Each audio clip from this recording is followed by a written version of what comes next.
The following is a conversation with Robert Breedlove, someone who caught my attention and was recommended highly as a rigorous scholar and thinker in the space of decentralized finance and Bitcoin. His podcast, titled What is Money, is a good representation of the way his mind works. He's willing to talk through ideas for many hours, willing to listen, willing to think, which makes him a great companion in conversation to explore the history, philosophy, and future of money. Quick mention of our sponsors: Fundrise, Element, Monkpack, and BetterHelp. Check them out in the description to support this podcast. As a side note, let me say that I'll have a number of conversations in the coming months on Bitcoin and other cryptocurrencies. None of these conversations are financial advice. That's not a legal warning. That's a genuine description of my goals and approach with these chats. At least for a while, I personally won't actively invest in Bitcoin or any other cryptocurrencies, except to learn about the technology itself. I don't think this should be a journalistic standard like the New York Times trying to establish, which I very much disagree with. In my humble opinion, I think journalists should be free to invest in Bitcoin if they want to. Luckily, I'm not a journalist. I just know my own psychology, and I feel that my thinking will be muddled by excitement if I invest before I understand. I feel the same way about Tesla, for example. I still don't own any Tesla stock, and I am still indeed fascinated by Tesla Autopilot as an artificial intelligence system. I work hard to be cognizant of the biases that arise in my mind and always try to choose the path that maximizes or maintains a freedom of thought as much as possible. Also, let me say that I try to be very careful in selecting guests based not only on the contents of their ideas, but the richness, complexity, music, style of their mind and character. Yes, I will talk with people with whom you and I may disagree, people who some may call bad or even evil human beings. I want to understand them because I believe that, as Solzhenitsyn said, the battle line between good and evil runs through the heart of every man. I think if you always run from evil, you become blind to the truth of human nature.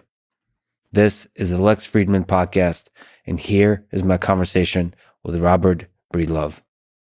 Rousseau opens his 1762 book, The Social Contract, with the following statement: "Man is born free, and everywhere he's in chains." So, you talk about freedom and sovereignty quite a bit. What do these ideas mean to you, the idea of sovereignty? Freedom and sovereignty, I think they're very closely related. Let's start just focusing on sovereignty, which is a word I don't think we talk about enough. And the general definition of that I would give is the authority to act as you see fit.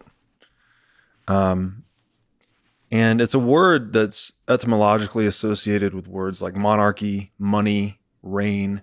So historically, it's referred to whatever the locus of supreme power is in the sphere of human action. So whether, if you go like back into ancient Egypt, the pharaoh had absolute sovereignty and everyone else was pretty much operating according to his interest.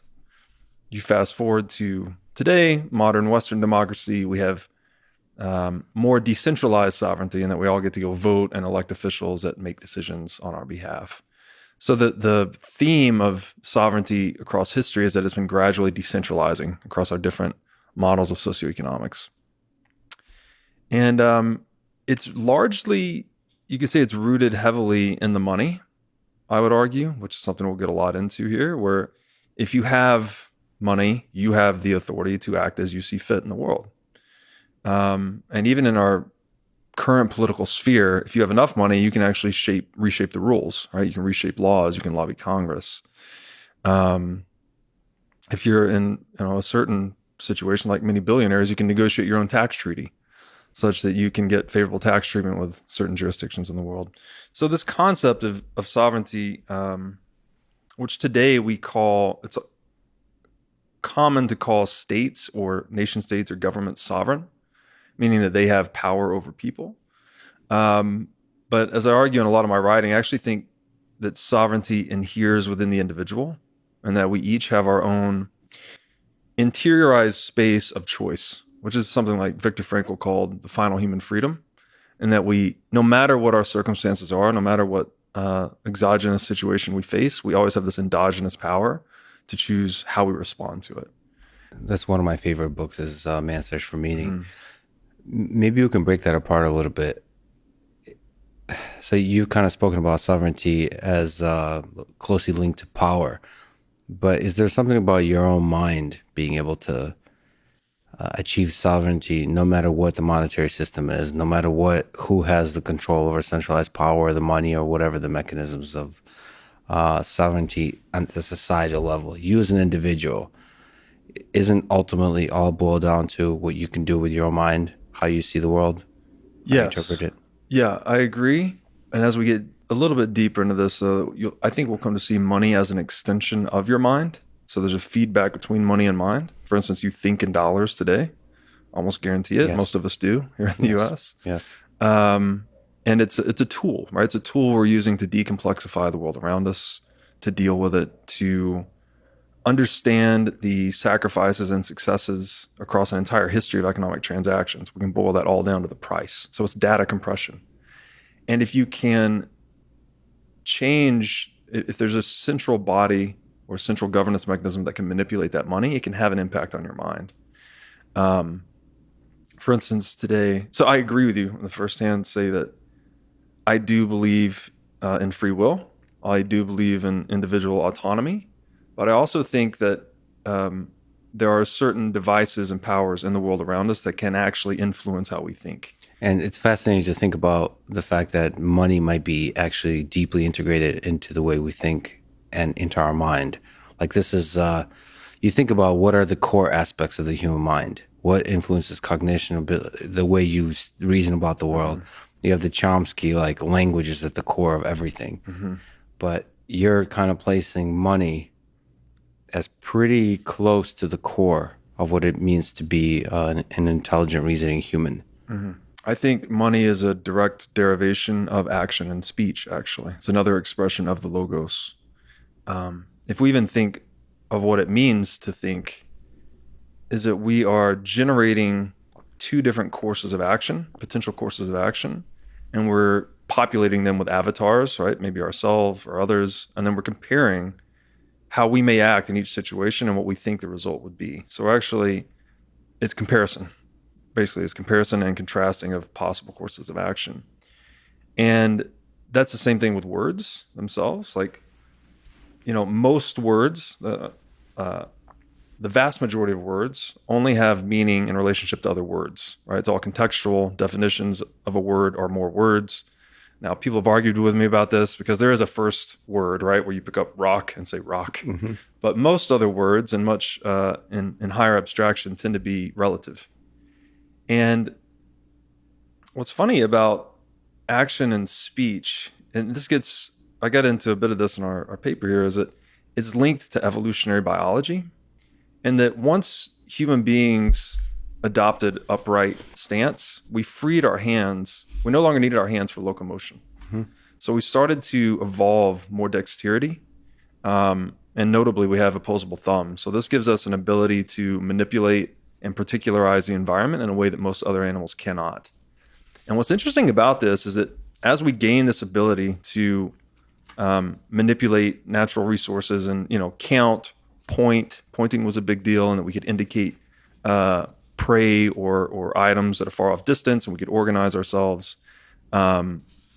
We at the same time we co-evolved this fine musculature in the face and tongue. So it's as if speech co-evolved really with our dexterity. And as a natural extension of that came us making tools, right? We started to create things to better satisfy our wants over time.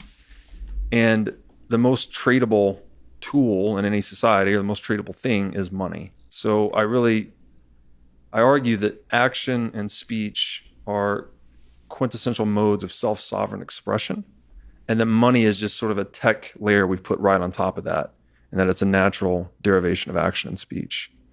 Okay, that's fascinating to think about sovereignty from the evolutionary perspective. And then ultimately, money is the technology layer that enables sovereignty. So, it's really fascinating to think about our modern human society as deeply rooted in these like evolutionary roots from the very Hmm. origins of life on Earth.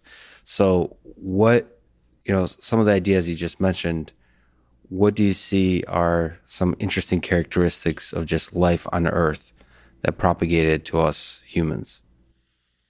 Like, what ideas propagated through have roots in the evolution? Yeah. I think one of the deepest impulsions in life is the territorial imperative. So all life is seeking to expand its dominion over space and time. And we think about, again, physically with space, it's advantageous to an animal or an organism to have more territory under its control to raise offspring. So it's all about reproductive fitness at the end of the day. And then we could also think of reproduction itself as the genetic impulse to have more, to replicate oneself across time. So it's territoriality across time in a way. And this is very common in most animals. Not all animals are territorial, but many are. And you see very interesting behaviors resulting from territoriality. This is like animal combat. The reason birds sing is territoriality, a number of other things. And it's my hypothesis, and others have shared this hypothesis as well, that mankind is clearly, I think, would argue a territorial species, and that he expresses this territoriality in property rights. So, property, when we hear that word, we typically think of an asset. We think of, oh, this house or this stock or whatever. But property is actually the socially acknowledged relationship between a human and an asset, such that you have exclusive rights and responsibilities to a particular asset. It is not the asset itself. So property, it's information. It's a relationship. By the way, my mind was just blown. Property is information. It's not the actual asset. That's really important. Very That's, important. that's really interesting. Yeah, and then it comes down to how do we organize ourselves such that property that the contributions people are making are commensurate with the consideration they're receiving. So if you're adding value to a piece of property, you're developing a piece of land for use. In theory, like to be fair, you should have the rights to that fruit, right? If you go out and plant a garden or whatever it may be, um, and this is this is rooted in natural law, where we have rights to life, liberty, and property. Those are kind of just the fundamental layer of morality and capitalism, frankly. And you could think of, to get really primordial with it, the first capitalist in the world, just to kind of get some definitions out here, I'll say capitalism versus communism or socialism as the spectrum I'll speak on. The first capitalist in the world would be the guy, the caveman, that maybe dug a little hole for himself to shield himself from the elements, right? Maybe there was a rainstorm or a snowstorm and he dug a little enclave and he protected himself.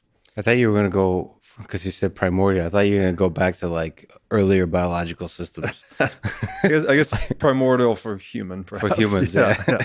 Okay. And then the first communist or socialist would be someone that decided the fruits of his labor belonged to him. So he would have violently encroached on that individual and taken his plot for himself, for his own use. And that's the spectrum across which capitalism in the pure sense and communism in the pure sense operate. In that capitalism, each individual has the exclusive rights to the fruits of their labor.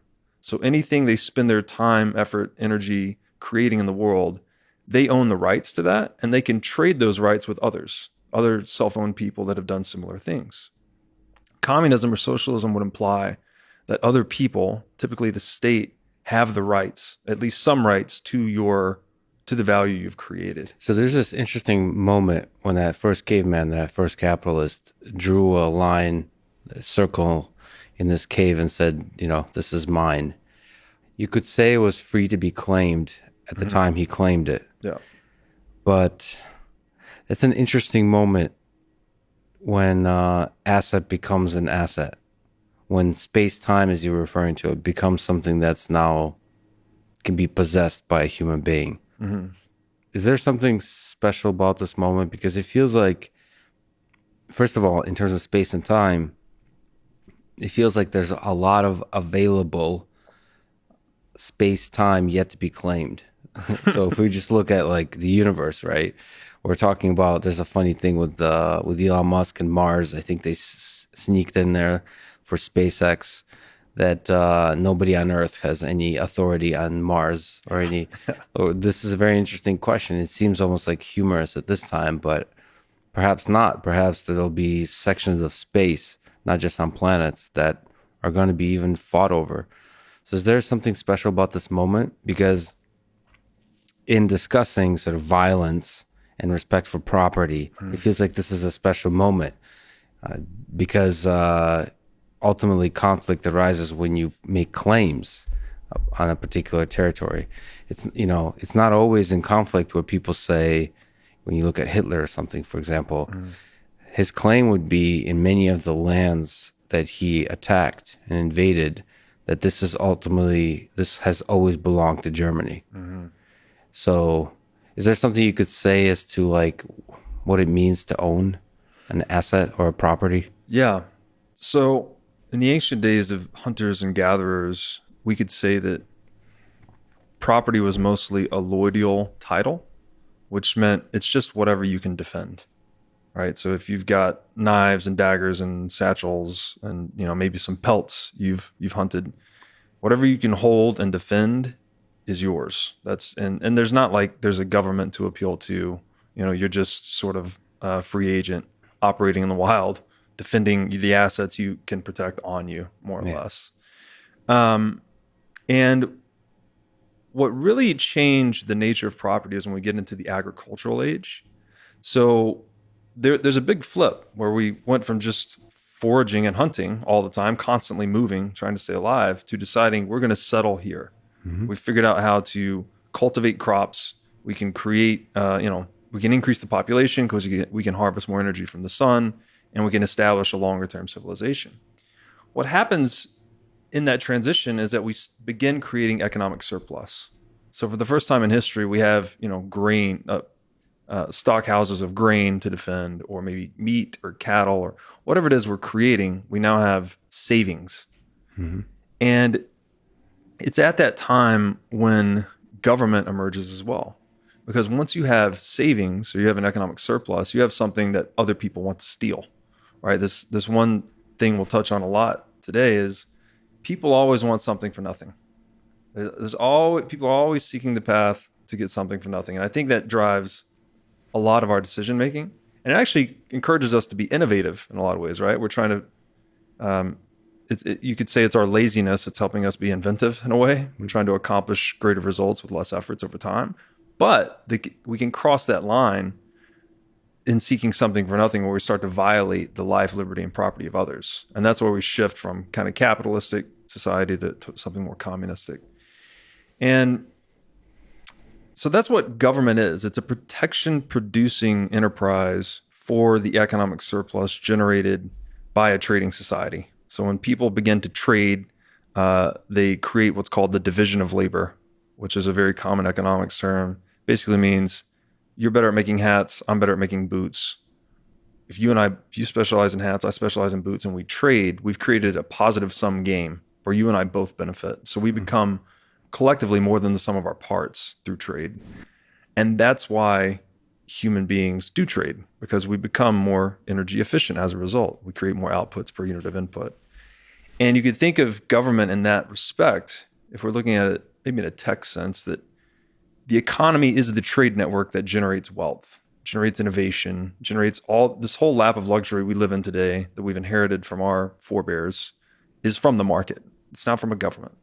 The government is the network security, if you will. So we're paying expenses to a vendor to protect peace, to preserve life, liberty, and property in that network, so that we can have, when there's inevitably disputes over private property, we can have nonviolent dispute resolution in the rule of law. And we can have a reasonable expectation of being able to conduct commerce without violence. The problem has been that the protector tends to, they're in a monopolistic position, we would say. They tend to start abusing that position to obtain property for themselves. Again, trying to get that something for nothing. When you control, you are the security guard for the economy. The first thing they tend to monopolize is money, because if you can control the money, you're effectively controlling people, their energy, their perceptions. And that becomes particularly through inflation, becomes an avenue to get something for nothing. And that you can just print more money that everyone else is forced to sacrifice their time and energy to obtain.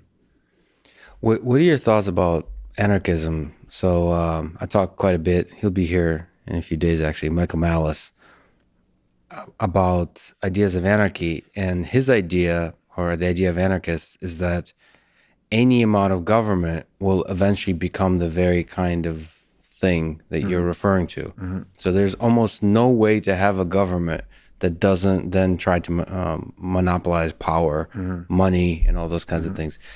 Do you think it's possible to have a government sort of on that spectrum of like anarchy, maybe libertarianism? I'm not sure how exactly the spectrum goes, but where you have a small government that protects the liberty and property rights and those kinds of things and doesn't expand to then also control the monetary system and all those other things. Is it Agreed. possible? Agreed completely.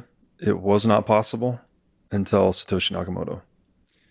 So for the first time in history, we have a money that cannot be monopolized, cannot be corrupted, cannot be changed, cannot be weaponized, frankly. Our current monetary system is weaponized by those who can print money against those who cannot. And I think when you have, at the heart of every modern economy, which even we could say the US, we pride ourselves as free market capitalists. We outcompeted communism in the 20th century. We think that this is the superior model.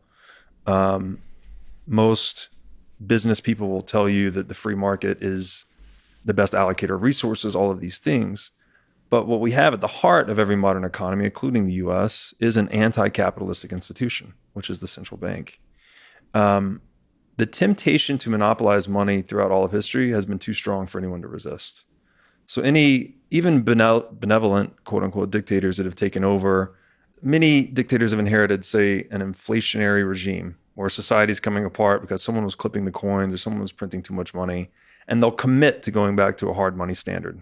So they'll keep society on a gold standard, for instance, such that they cannot violate the money to benefit themselves.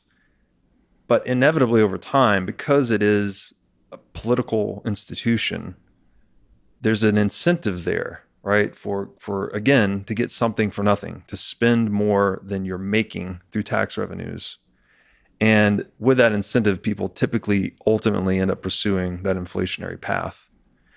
So we get deeper into that about inflation is a term that we've been conditioned to think today is just something normal, that prices just go up and then it's pertinent to a healthy economy. But it's actually, if you look at it from real first principles, it is just theft integrated into the money. It's a technology backdoor is another way to think about it. You wouldn't buy a cell phone knowing that someone could siphon your data off of your private calls and sell it into the market. Now, I know we do that with a lot of social media stuff today, and that's something else we can get into, but you wouldn't do it willingly, right? You would prefer that your cell phone and your data was monetized by you, or if you're going to sell it, you would be able to selectively sell it. Inflation is that. It's similar. It's a tech backdoor. So it's a money that only a few people can siphon value off of surreptitiously, typically slowly, but eventually, as we've seen throughout history, that slowly builds up into a rapidly and then causes the monetary system to collapse. Do you think there's a benefit to inflation? Possibly. So when you have perfect information, but perhaps you don't need inflation. Perhaps it is purely theft.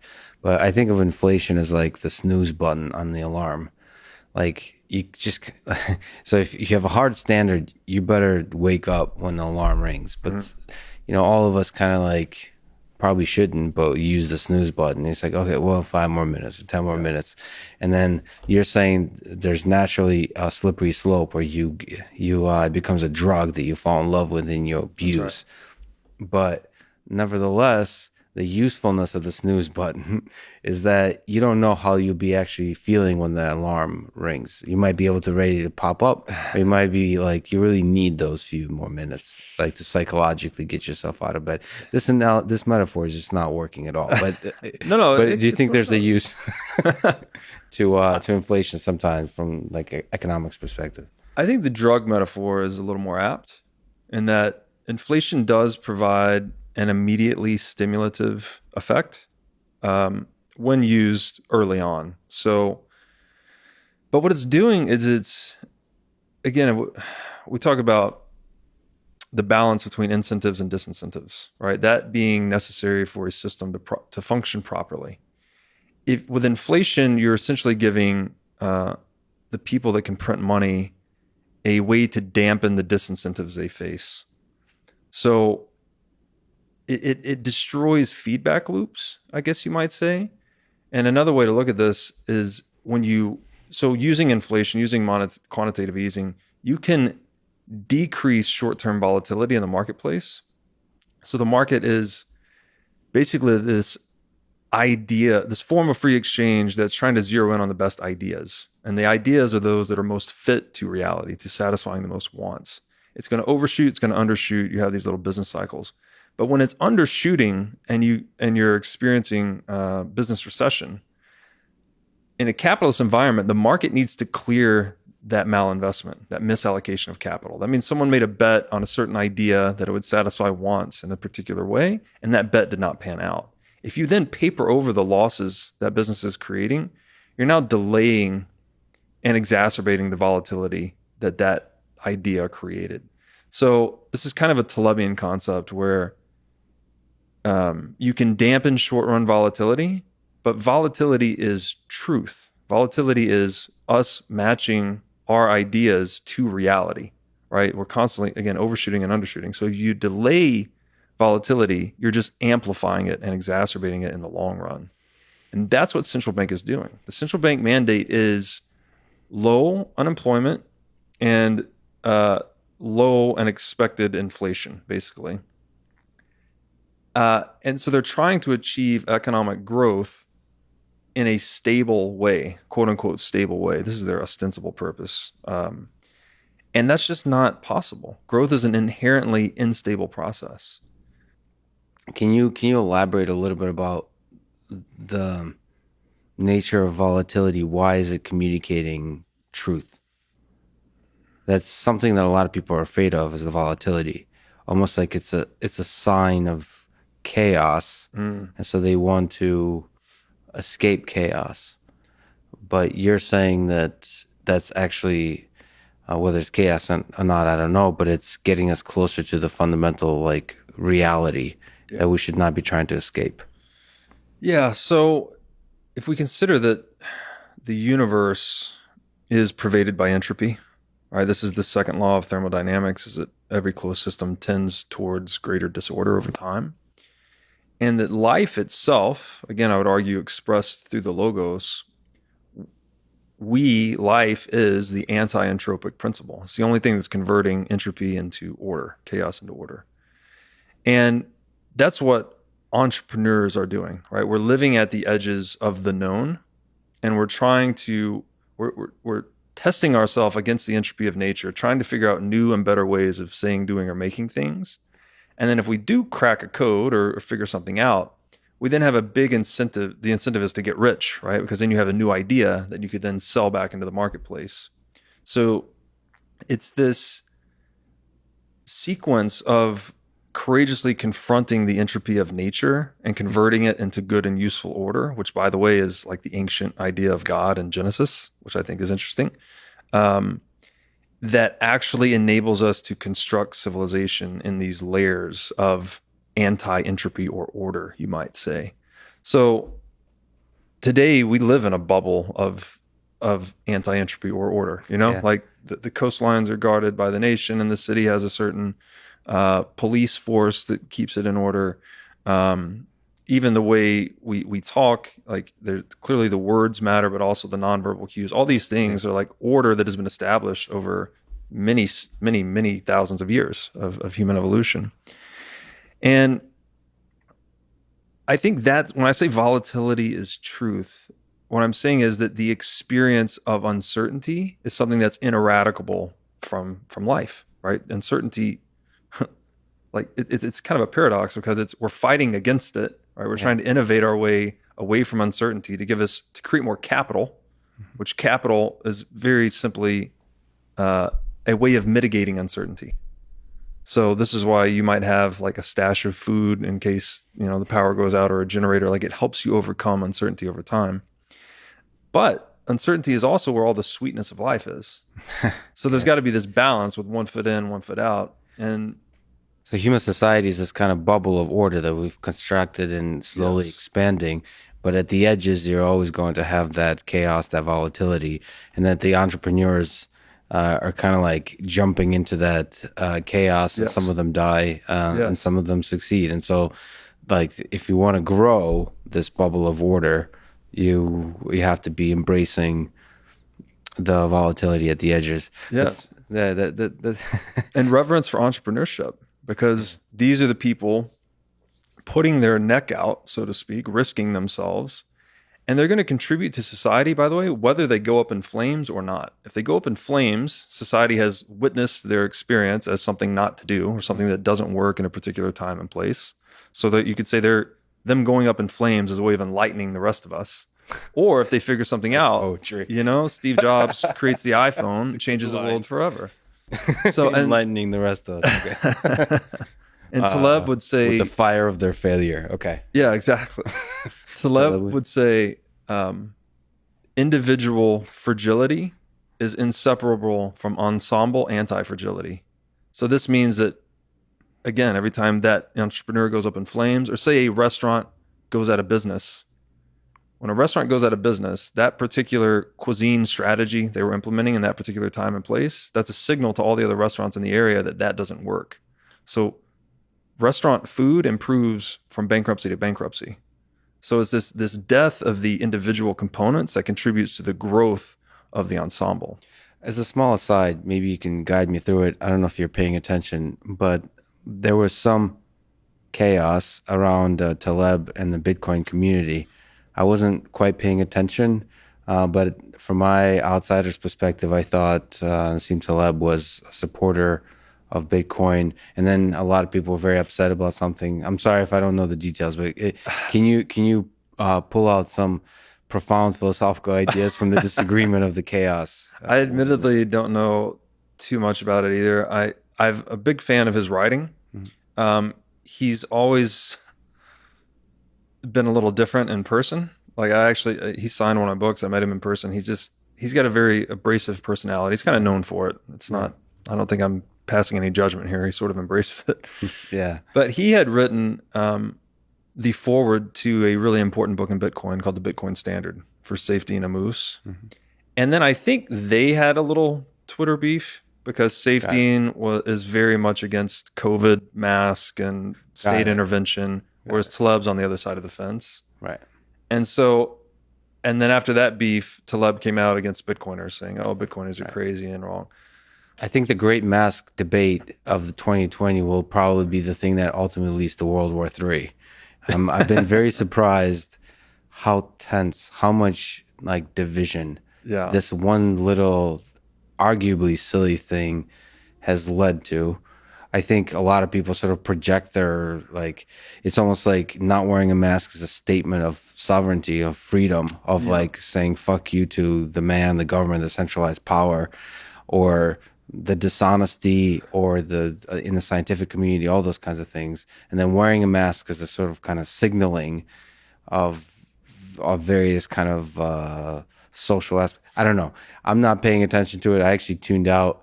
I was part of a group of scientists that were looking into, like, do masks work? This very interesting question. To me, it was an interesting question.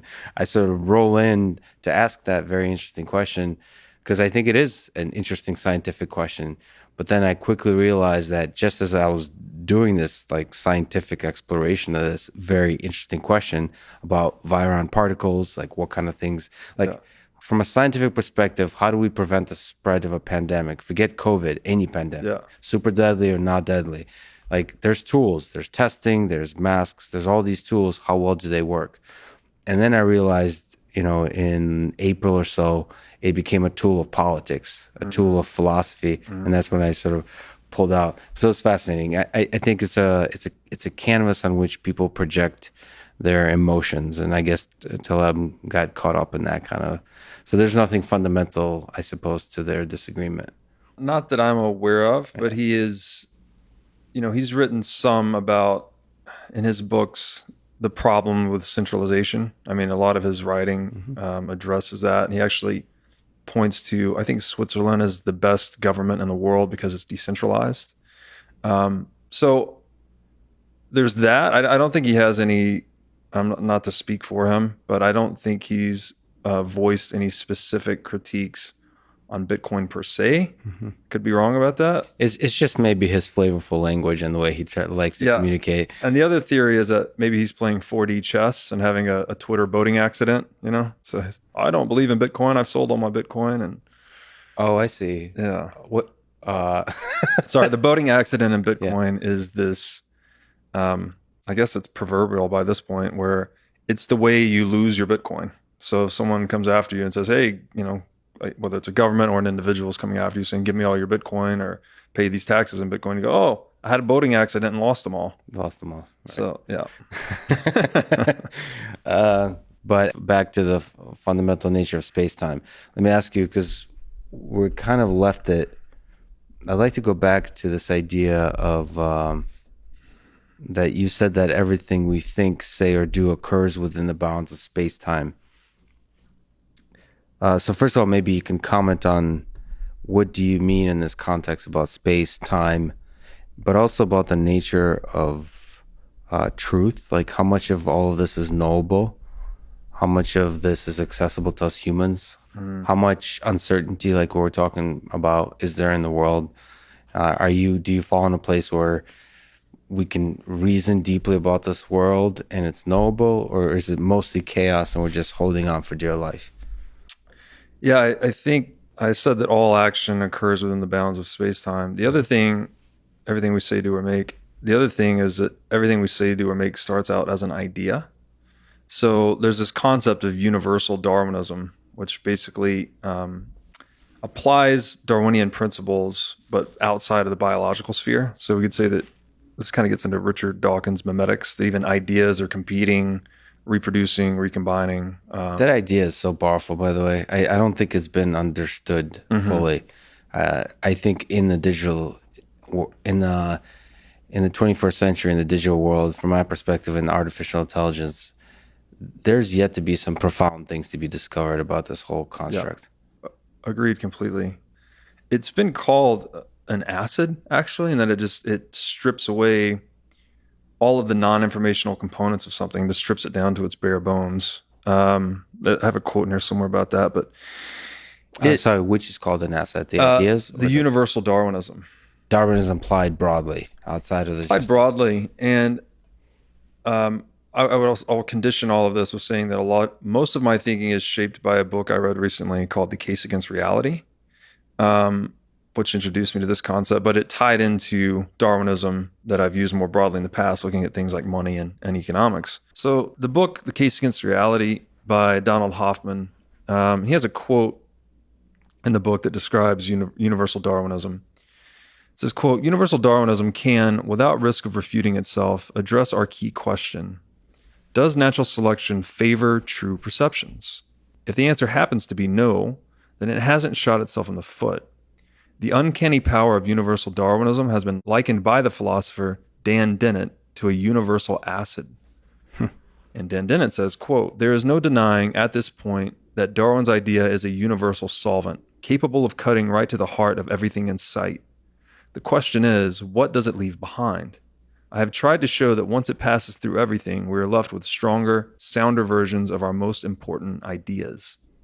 Some of the traditional details perish, and some of these are losses to be regretted, but good riddance to the rest of them. What remains is more than enough to build on," unquote. So the way I would interpret that is that life itself, I've come to view life as information propagating through flesh. And that we are, I guess, DNA is a quadratic code. I think it's 4 letters, maybe, versus a binary Hmm. zeros and ones. And we are ideas, we are strategies competing with each other. And nature is that which selects. It's what selects the winning ideas, the ones that are most fit um, to environmental conditions, frankly. Talking about sovereignty and individualism, there might need to be some rethinking here about what is actually the basic individual entity that is to be sovereign. Like Mm. maybe our biological meat vehicles were like way overly attached to them. Like maybe especially with genetics and all those kinds of things, or artificial intelligence, or living more and more in virtual worlds, will become detached from that kind of idea. So, for example, if I can clone you, make make 1 million robbers, and but you'll all have the same idea. What is your real value? As the like, I could just shoot you, and there'll still be 999 of you, but the idea is the important thing. Yeah. The things you believe. So, I would argue that I don't know, even if you clone someone perfectly, I don't think you can reproduce the individual themselves because we're all a product of nature and nurture, right? So my particular concourse of experiences, the path dependence that I represent cannot be replicated as nor can anyone's for that matter. well, that's a hypothesis. So that's True. that's of course a human meat bag would say. Mm, good so point. so like desperately trying to preserve himself. I think it reduces to some fundamental questions about what is consciousness and whether that can be cloned. All those it gets to the core of what it is to be human. What are the things that make you particularly you? Yeah, I think it would assume kind of a materialist viewpoint on reality, and that if you could reproduce every atom of an individual, that you would have their experience encapsulated in that. And Hoffman's, which is the book, is very radical. He argues that space and time is not an objective reality; it's a biological interface. So we are scanning our environment for fitness payoffs, and this space and time is the rendering specific to human beings that allows us to navigate reality effectively. So the further argument would be that we all have pretty similar interfaces, but they're all slightly different too, because we're all adapting in different ways, and that different animals have their own unique interfaces. So we have a certain amount of photoreceptors in our eye, whereas I think the number's 3, might be 5, whereas something like the mantis shrimp has like 7 or 9. So they can see, and we only see 1/10 trillionth of the light spectrum. So talk about a tiny fraction. I mean, 1/10 trillionth is a very minuscule number, and that makes up all of the light that we can interpret with our eyes. But something like a mantis shrimp could see, much more of that. So I think there's this, we're very conditioned to have a fully materialist viewpoint on reality today, where we think, the atomic clockwork kind of universe. But I don't think that's true exactly. And another school that goes into that is actually Austrian economics, where we could say that, we mentioned earlier that an asset is not property. It's actually based on the relationship between the individual and the property. There's this whole realm of relevance associated with, we're all moving through life in the course of a goal-directed action. So when we walk across a room, I go from A to B. It's because I valued B more than A. Mm-hmm. So value is inseparable from human action. We have a rank-ordered value system in our mind, each of us, and we're constantly taking action in accordance with those rank values. Anything that accelerates us on the course of our goal-directed action towards our goal is useful. Anything that impedes us, or we could say is valuable, anything that impedes us is actually obstructing to value. And anything that's irrelevant is just valueless. So this table that we're using right now, like it's an accessory to you and I, because it's holding this paper that's holding the information that's guiding our conversation. Mm-hmm. But we could pay someone $100 to jump over this table. And this table could simultaneously be an accessory to you and I and an obstacle to someone else. So it's this domain, this silent contention of willpower and agendas occurring across the face of the earth that is what Austrian economics really looks at. It's the realm of human action, as they call it. It's called praxeology. So it's a non-materialist viewpoint on reality, and that things we think in terms of matter being reality, but it's often more so in the sphere of human action. What matters? That is reality. It's the relevance of a thing to the course of one's goal-directed action. And that's ultimately it exists in the space of ideas, Yes. not in the space of physical matter. Yes. And just to jump back to this line here, I think his fundamental line here is, the question is, talking about universal Darwinism as an asset, what does it leave behind? I've tried to show that once it passes through everything, we're left with stronger, sounder versions of our most useful ideas. That's the key point to me. And that ideas and information, so far as we can tell, are the most fundamental substrate of reality. And information itself, back to entropy, information is the resolution of entropy. That's what the bit is, right? It's a 1 or 0. Whatever reduces your entropy by half is a bit, and we measure information in bits. So, and you're right. People don't have ideas. Ideas have people. Honestly, I mean, it's a really profound idea, or a statement about reality, a reframing of reality. Mm-hmm. It's if we're actually being deeply honest about it, it's quite painful. Mm-hmm. I do appreciate that you defended your biological meat bag earlier, but it seems like ideas are the things that have power. That me, Lex, for example, is worthless, and relative to the ideas that used my brain for a bit of a time. But so far as we know, only human beings can generate and share ideas. So you can't say Lex is worthless.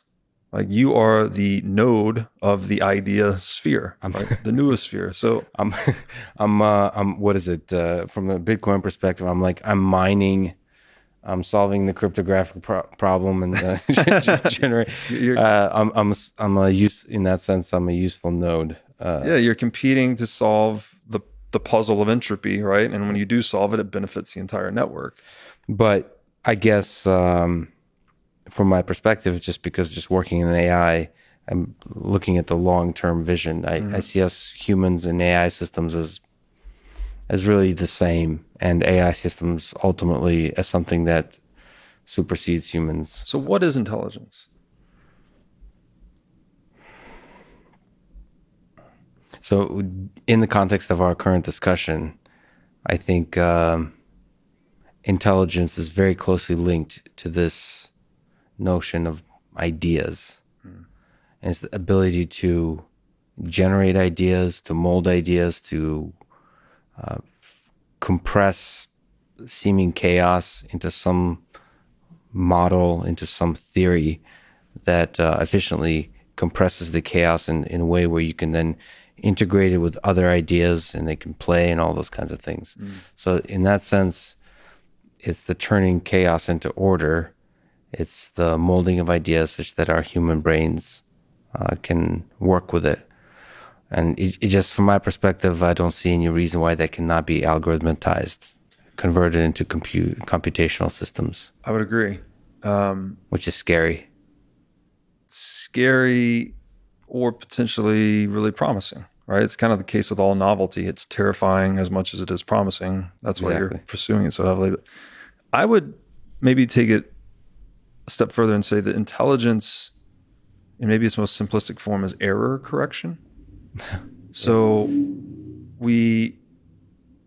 humans have wants. Again, we're constantly expressing our value through action. There's no other way to express it, by the way. It's whatever you choose to do in any moment, you are expressing the values you hold in your mind and your heart.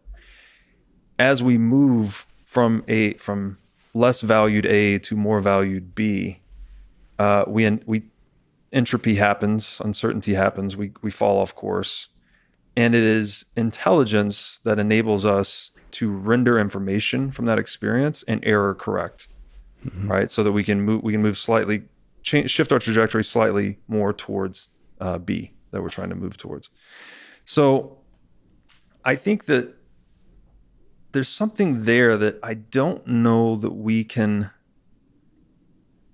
make synthetically, and that when if we define intelligence as error correction, it's like error correction to what? It's error correction towards what we find is valuable. Right. So we're trying to satisfy human wants. Might not just be our own, could be others as well. If I'm an entrepreneur, I'm trying to solve the wants of others, not just myself. Mm-hmm. And I'm trying to error correct myself towards that goal, using intelligence and processing environmental feedback through intelligence to error correct. So I don't know how, if you eliminate the human element completely, who's doing the wanting, right? Where does value come from? I know some machine learning people who are listening are saying that's exactly what machine learning is, which is error correction, because you have a loss function, objective function that measures how wrong your thing is, and you want to make it less wrong next time. Mm-hmm. That's the whole process of machine learning. But you're saying what humans are able to do is in a world where there's no maybe objective values, absolute values, you're generating that very loss function, that objective function, that function that measures the error comes from the human mind. Some aliens might disagree with you because they might have a different objective function. Obviously, purpose comes from consciousness, I think. And without purpose, there's not error correction. Yeah. I mean, this is, again, a hypothesis. Like, where does purpose come from? It seems to come from consciousness. You're right. That's where suffering comes from, and you want to lessen suffering. That's where pleasure comes from. It seems like it's consciousness. Maybe there is something to this biological meat bag. So to take it one layer deeper on this, and the reason I like this book so much, again, The Case Against Reality. So he's making the case that space and time are not fundamental. Yes. Which I started my intellectual explorations in physics, actually, astrophysics. So for the longest time, even the way I describe money as I talk about space and time, so that blew my mind. But this dovetailed nicely with another book called Leela. The author is Robert Pirsig. So he wrote Zen and the Art of Motorcycle Maintenance, which is a very popular book. 20 years later, he wrote Leela, which no one's heard of, which is crazy. And he basically says he was wrong about his first book. And he lays out this entire other metaphysics of quality, he calls it. So it's the metaphysics, I think it's the metaphysics of quality. But his supposition is that it's not physical reality that's fundamental. It's not information that's fundamental. It's value. So he actually, and it's a beautiful book. I highly recommend it. He essentially is refuting causality itself. We think A causes B. This book makes the case that B values precondition A, so that we are actually creating our future through our value systems. And this goes back to something, I think Solzhenitsyn said this, that the line between good and evil runs down the heart of every man. So it's as if our moral decisions are actually what's creating the outcomes in reality over time. And then that gets into all the wisdom traditions related to religion, where it's always talking about, loving thy neighbor and loving God and all of these other things that are good morally to create the best outcomes. So values are fundamental. Value, yes. Value Yeah. is fundamental. Oh boy, yeah, that's interesting. I mean, it does feel like physics is not capturing something. Mm-hmm. There's some people, panpsychists, argue that consciousness might be one of the fundamental properties of nature, like from which emerges everything we see. So that could be just other words for this same notion of value. And then the basic laws of physics are not capturing that currently. Yeah. So maybe humans, in order to understand from where humans came from, we have to understand these other properties of nature which are yet to be discovered, right, at the physics level. And we contend with that underlying nature, whatever it is, with the logos, right? So we're looking at uncategorized nature, and then we're assigning a word to it. So we're slicing up chaos into little boxes of order, and then we're establishing this social consensus as to those labels, which we'd call words. And we're using that to communicate. And when we communicate, we can start to build these other things. This is like the Yuval Harari imagined orders. So we can create these useful fictions, right? Whether it's the nation state or human rights or money. And that allows us to cooperate flexibly in large numbers so that we can better contend with reality. We can produce more complicated things. We can enlarge that bubble of civilization against entropy. And that's what capitalism is all about. It's about further specializing knowledge, further enriching mankind's treasury of knowledge, and doing it. But to do that, the communication media that we're using, the words have to have stable meaning. The money needs to have value that's dependable, right? It needs to be something it's not dictated by any one group. It's reached by consensus of the entire group. That's how. So you could think it's like optimizing for error correction again, where a free market would be harnessing the intelligence of all market actors, and a central planning or a centrally planned market would be harnessing just the intelligence of a small group of bureaucrats. And it's not obvious how to achieve this kind of consensus mechanism. I mean, there's obviously, we'll talk about sort of Bitcoin as an idea. Ultimately, the idea of Bitcoin is connecting it to physics. So like you can trust that physical matter won't change. Mm-hmm. But, there could be other ideas that were yet, maybe physics could be changed. If Eric Weinstein has anything to say about it. Like it's on, we right now believe that physics can't be changed, the physical matter of the world, but maybe it can in a way that we're totally not understanding. You mentioned sort of reality from Donald Hoffman's perspective. Like if we don't have even close to direct access to the fabric of reality, maybe we're living in a world that's very like many dimensions, that the notions of space and time is just like a silly, useful construct that's not at all connected. You're starting to look at like Stephen Wolfram's, I don't know if you're familiar with his view of the world, that it's like hypergraphs underneath it all, like these mathematical structures from which everything emerges. Like they're like many, many, many orders of magnitude smaller than what we think of. As they're even smaller than like strings in string theory. So like those are the basic mathematical objects from which it emerges. I think that's an interesting philosophical framework. It's also, people should check out a cool way to play with beautiful hypergraph mathematical structures. So he has, I don't know if you know who Stephen Wolfram is, but he created Wolfram Alpha and all these tools that you can actually visualize and play with. So you can play with physics in a visual way, which, or at least discrete mathematics, which I think is incredible. He doesn't get enough love. One of the reasons I think, doesn't get enough love is because of this little quirk of human nature, which is the ego. And he sometimes frustrates a few folks because he's very, let's say, proud of his work. I guess. But it's interesting to think about a world where we don't have direct access to reality, as Hoffman argues.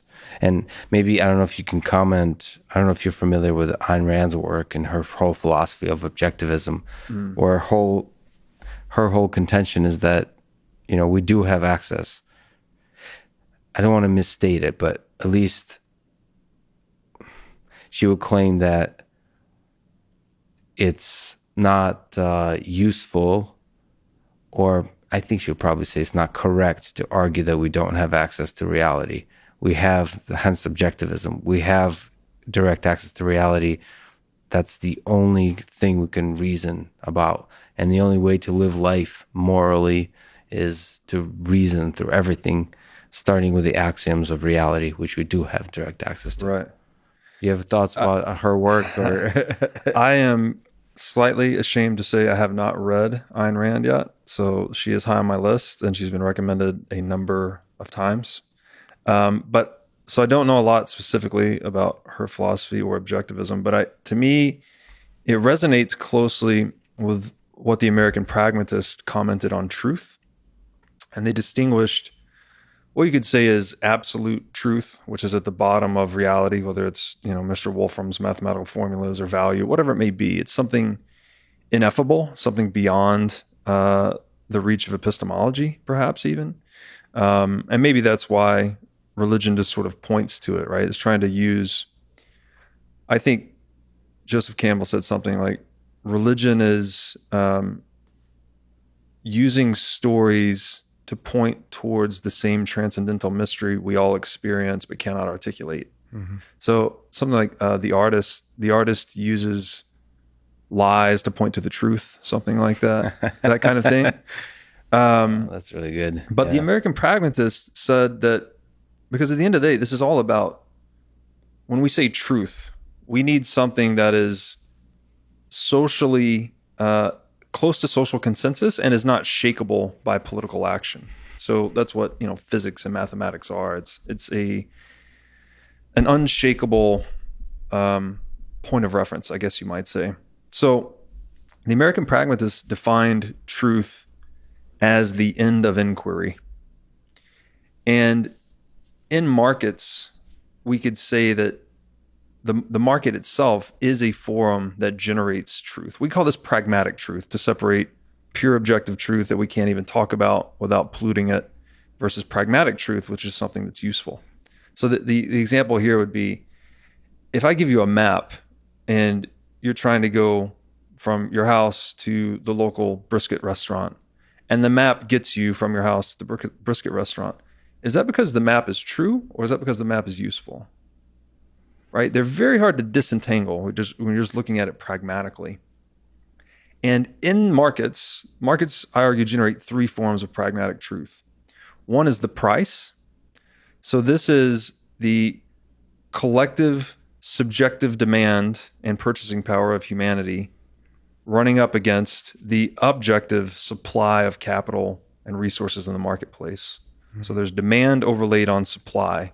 The result of that is the price. So that is the most truthful exchange ratio, which is the closest approximation to the value of any good in the marketplace. So it gives us a data point on which we can operate. It's compressing all known market realities down into a single actionable number. Based on the price of bread or copper, whether you want to buy more of it, you want to abstain from buying it, or maybe you want to try and find substitutes. And you can think of that price signal, it's like an economic nerve signal that's coordinating human action across time. So if we're one socioeconomic superorganism or collective, that the price signal is the nerve. And that's the first form of pragmatic truth that markets generate. The second form would be tools and innovations themselves. So entrepreneurs are experimenting across time. They're trying to satisfy the wants of consumers. Consumers are sovereign in the marketplace. Whatever the consumer wants, the consumer gets, right? I'm trying to satisfy that. I'm trying to do it at a profit. So I'm trying to take, viewing the existing price signals of goods in the marketplace, I'm trying to assemble those in a way at a cost lower than the final solution I'm delivering to my customer. I'm selling it at a price higher than the productive factors I combine to create it. And in that iterative process, we're constantly discovering new and better ways of solving problems or satisfying wants. So we could say, to go out and dig a hole, right? Someone wants a hole dug, that a shovel is going to let you do it much faster per hour than you would with your bare hands. So what is the pragmatic truth of digging holes? It's a shovel, right? It's the best way we know how to solve any particular problem based on the existing treasury of knowledge. So every tool, again, we're back to ideas being fundamental. The shovel itself is just a knowledge structure. We've figured out a way to create this particular implement, and then we've indexed the raw materials we found in nature to this knowledge structure to create a shovel, which allows us to better satisfy human wants, faster, cheaper, better, effectively. I'm trying to generalize. You're blowing my mind a little bit here. I'm trying to generalize the idea of tool to how to think about it, because I keep just, when you say tool, I keep imagining different tool, like specific instantiations of a tool. I'm trying to see, so the price is a pragmatic truth that's communicating value in this network. Subjective demands against objective supply. Subjective. So it's an economic Subjective supply. democracy. Got it. So that's the demand supply, and then the tools are the ways of extracting or solving problems is the more general kind of Or thing. satisfying wants. Satisfying wants. Yeah. So wants are somehow that's part of the supply and the demand. And Okay. wants are back to value, right? Because everything to someone value. wants, they're expressing their value. Okay. Yeah. So the shovel is a pragmatic truth. The shovel is truth. It feels like a good book title. Okay. Sorry. So what other what is the And then third the third pragmatic one truth? I would argue is virtue, actually. Oh wow. And another way to maybe think about this is competitive competency, but it's also cooperative competency. So we're learning over time what characteristics, what patterns of action, what mindsets, what mental tools, what heuristics are most useful to satisfying customer wants. So I think that becomes over time becomes sharpened into virtue, right? Like we know it's best to be honest because if you lie, it's very energy inefficient, right? You're creating this little fork of reality. And then if someone else asks you about that lie again, you have to put another layer of lies on top of it. Yep. Where if you just tell the truth, you're just recollecting what happened. Yeah. And so that sort of keeps, again, when we're talking about delaying volatility, right? If you lie, you're delaying short-term volatility, but you're increasing long-term volatility. What about murder? I haven't been able to figure out why murder is bad because I just keep wanting to murder people. And I've murdered many. You should see someone already. for that. Well, that's why I'm trying to get an interview with Vladimir Putin. So that's fascinating. Virtue in this market with the supplies and demands, and there's the tools, which is also a pragmatic truth, and there's virtue. It's a pragmatic truth. Yeah, and if we interfere with that free market process, again, if we overstep, which this maybe ties into murder, if you start to be coercive against life, liberty, or property, so if you're forcibly taking someone's life, you're breaking down the trust in that market that generates these pragmatic truths. If you forcibly infringe on someone's liberty, right, for any reason other than them originally breaking or infringing upon life, liberty, or property, then that's not going to work either. And then if you violate private property rights, if you steal property from others, you're breaking down the trust that the intersubjective fabric of money and markets and the rule of law, all of these useful fictions are meant to preserve. You're corrupting it and breaking it down. It's kind of interesting to think about the market as helping evolve the virtues. Mm-hmm. It's sharpened into virtues. And then these virtues can then go onto motivational posters or like in books that we all agree on and then eventually take for granted as if they were somehow fundamental to human nature. But they're not perhaps fundamental. They're just pragmatic truths. Yeah, it's another way to consider competition itself is that it is a discovery process.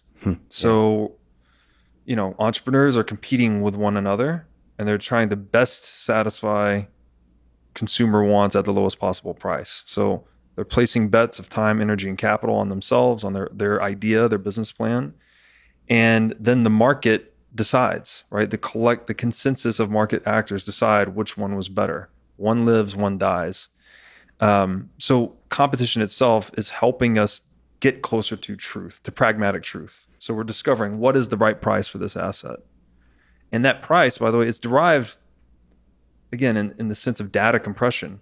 Everyone in the world can see that price. Everyone in the world can then put their skin in the game by choosing to buy or sell or short or go long or do any number of financial actions on that price. And that information is then propagated back out to everyone else. So it's this feedback loop between market actor and price that makes it so useful. And that's what carries us. It's these collisions of interest that carry us. It removes the unuseful aspects of ourselves or of our tools or of a price and reveals pragmatic truth to us. Can you play my therapist for a second? And if we talk about creative destruction, I think Hunter S. Thompson has a quote, something like, "For all instances of beauty, many souls must be trampled." Wow. but there does seem to be an aspect of competition that destroys. You were talking about entrepreneurs sort of on the outside of the circle of order, striving to make sense, to compress volatility of the chaos of the universe. Is there some way to protect a little bit against the pain of that destruction, of that creative destruction, that entrepreneur screaming on fire as he enlightens the rest of us? Is there some role for us humans together in the togetherness of it? Uh, Also government, but any kind of collectives in helping that entrepreneur who's on fire to maybe after a few minutes to spray him with some water and put him out of his misery. I would say that, pain is the inarguable basis of being, right? Pain is, no matter how you try to explain it away or describe it, or it's not something you can rationalize away, right? It's no one, I think, ever, like, someone may want to cut themselves to have an endorphin high, but no one wants to suffer, we'd say, right? So pain in that sense, it is what we're constantly trying to deal with and to move away from, or create buffers between us and potential pain or potential uncertainty. And that pain is information. When we experience something that is misfit to the outcome we desired, that pain is what puts us, it encourages us to change our trajectory, to get back on course towards our valued aim. So as far as, you need entrepreneurs that are exploring, and if you're trying to do something new, if you're a pioneer of any kind, you are courageously facing pain. You're willfully confronting it. So I don't think it's avoidable in that sense. It's not like we can have pain-free economic growth, like what the central bank would maybe have us lend to believe, that we can just run these experiments and when they fail, we'll just paper over all the losses and continue. Or you're just delaying and exacerbating the inevitable volatility back to reality. But what I would say is that capitalism, because we're increasing the capital stock of the world, which again, capital is the mitigation of risk. So we're reducing the overall risk of existence by accumulating more capital in the world. And that's what protects that entrepreneur that's deciding, hey, I saved up $1 million. I'm going to go try this business idea. I'm going to put all my money on the line. And if he goes up in flames, then his cost of living, when he comes back to reality and he's starting over from zero, his cost of living is substantially lower starting over from zero than he would be out in the wilderness on his own, right? So it's the accumulation of capital stock is the buffer against uncertainty for everyone. And it gives you actually more potential to go out and experiment, to go out and confront the chaos of nature, because you are better healed effectively. So I think we're speaking in sort of idealistic terms about the power of capitalism when it works well. Is there any aspects that you think that don't work well in a free market? In all the basic pragmatic truths that we were talking about, is there ways it can go wrong? So I would first argue that we have never seen an actual purely free market. Closest example would be, kind of geopolitically, we have a free market, and that governments are not necessarily governed. But they are premised on governing large groups of individuals. So doesn't exactly. You mean between governments? Yes. See, but isn't there still, so a free market, maybe you can correct me, is the free market still grounded in the ideas of, property rights and all those kinds of things, right? So governments tend to also sometimes be violent towards each other. That's right. So they don't respect all the basic aspects of capitalism. That's right. So maybe another way to look at this is that gold is the original governor of government, actually. And this is the reason governments have abused and gone off of the gold standard.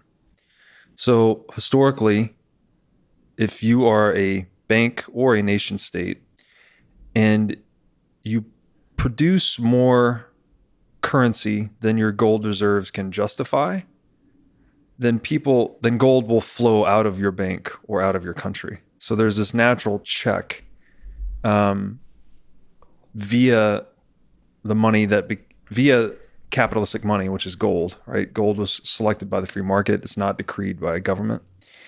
It provided this natural check on government action.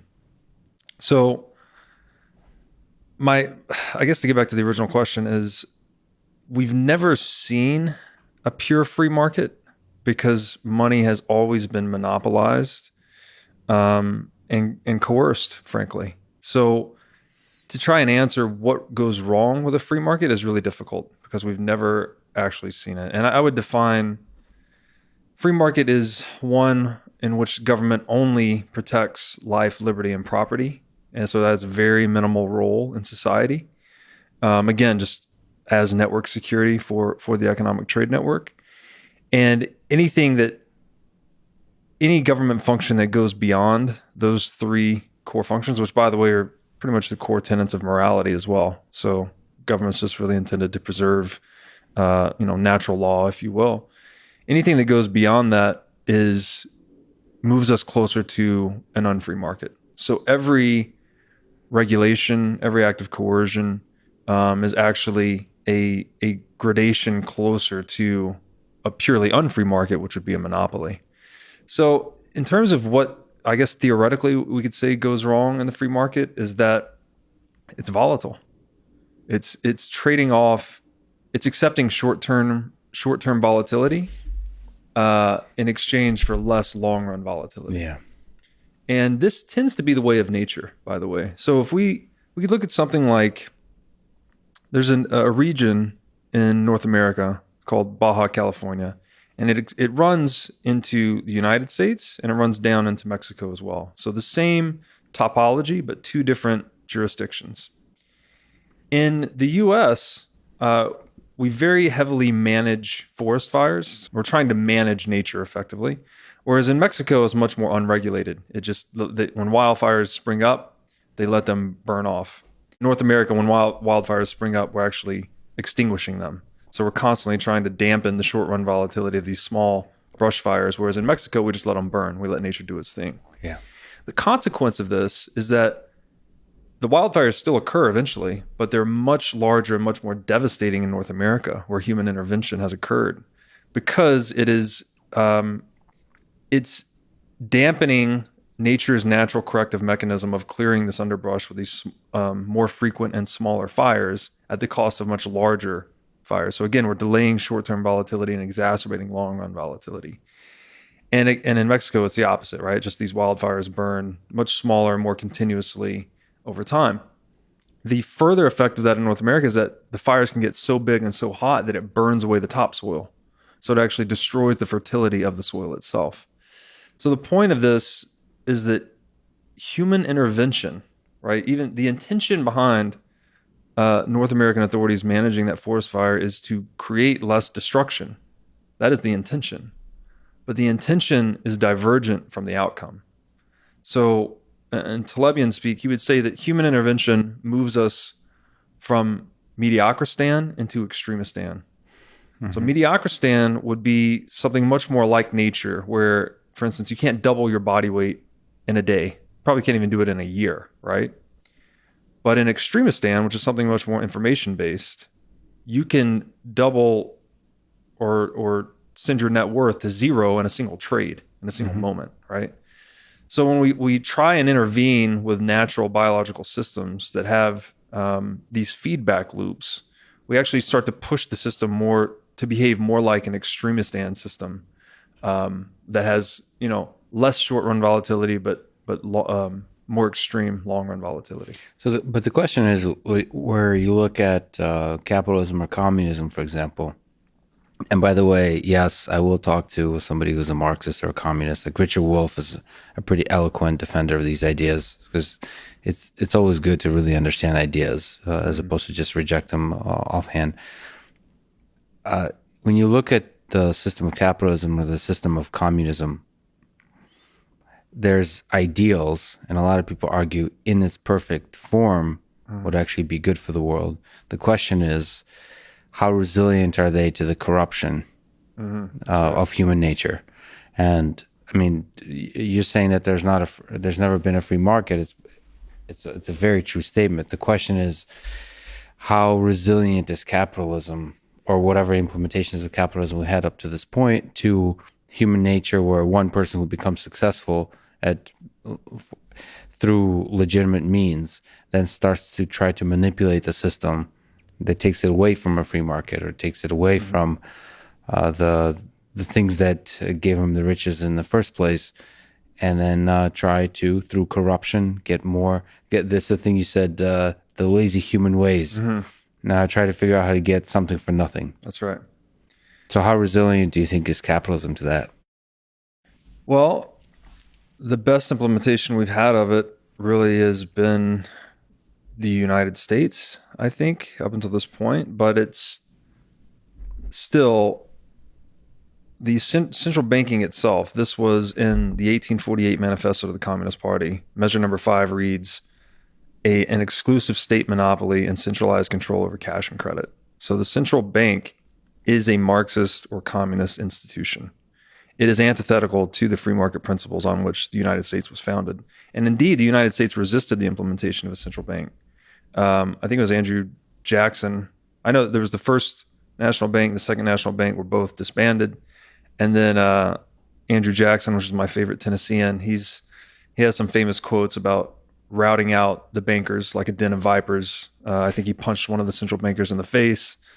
Right. Back when our leaders were a bit more badass, I guess you might say. And finally in 1913, the Federal Reserve was implemented, and it's been kind of all downhill from there. So what is can you sorry, go ahead. I was just going to say that communism and capitalism, it's also a matter of scale. The ideal behind communism is from each according to their ability, to each according to their need. Sounds beautiful, right? Sounds like a great, peaceful, harmonious way to organize ourselves. The problem is, and by the way, I am a communist in my family, in my home, right? At that very smallest of scales. Yes, in your very small circles of trust, you're much more likely to behave selflessly towards one another. By the way, I look forward to the Bitcoin community clipping out that part, saying that Robert Breedlove is a communist and the ideals of communism are beautiful. Yeah, Okay. Context matters, people. Sorry, go ahead. But to your point, it does not scale, right? As we move into this larger system of socioeconomic cooperation, which is necessary to deepen the division of labor, to generate more wealth, right? We need to interact with one another on much larger scales than this communistic utopian ideal. We get into the realm of capitalism, where we need really sound rules, hard rules, consensus, verifiability, and frankly, prices. Because the other thing in Soviet Russia is they tried to replace the profit motive or the price signal with this devotion to this nationalistic faith and devotion, where it's like, you don't need self-interest anymore. You don't need prices or profits. You can just protect Mother Russia, right? And serve Mother Russia. And that would create wealth. And what happened, right? They destroyed price signals. There were shortages. There were famines. There's all levels of corruption. Because, to your point, it's people have to run the system no matter what. So when people are always pursuing something for nothing, and you put someone in a seat of much closer to absolute power, where they're making all the pricing decisions, they own all of the productive factors in the economy, they're not beholden to any market force. There's no market check on their action. That institution tends to become more corrupt. And further, it's an inferior resource strategy. I alluded to this earlier, where the other way to think about free market versus central planning is it's decentralized or distributed computing versus centralized computing. So each one of us I think that the number is 120 bits per second of active awareness. So we can take in, clearly we process a lot more than that, but our active awareness, I think, is 120 bits per second. Um, in a centralized planning body like in Soviet Russia, where they had the pricing czar, maybe they had 10, 20,000 people deciding the prices for the entire country, you're only getting that much data throughput, right? 20,000 people times 120 bits per second. Whereas in a free market, if everyone is free to interact with deep capital markets based on an accurate price, you're getting the data throughput of 120 bits per second times the entire economy, right? So you're getting, it's a more efficient means for disseminating knowledge effectively. Mm-hmm. And then again, knowledge is just the more knowledge a socioeconomic structure can contain, the more wealthy it is, right? Prices, tools, all these things are just knowledge. So in that respect, that's why something like capitalism, even in its marginalized form, state capitalism, outcompetes communism. It's distributed computing versus centralized computing.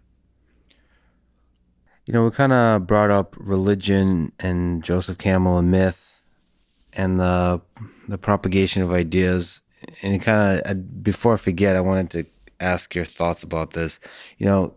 Jordan Peterson, I haven't really understood exactly, like, be able to pin him down exactly what he sees as the role of religion in human society, but it feels like he's describing it as having value for us. The ideas of myth are valuable.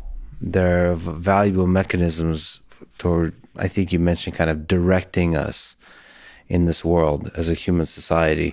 Mm-hmm. Do you think about myth? Do you think about religion? What's the use of it in this construct of markets, in this framework of where ideas are ultimately the fundamental thing that makes societies work? Yeah, I think Jordan Peterson, who I'm a huge fan of, he's been very influential on my thinking, and influential on my own religious views as well. Um, I think his position would be, and he's said this before, that he acts as if God exists.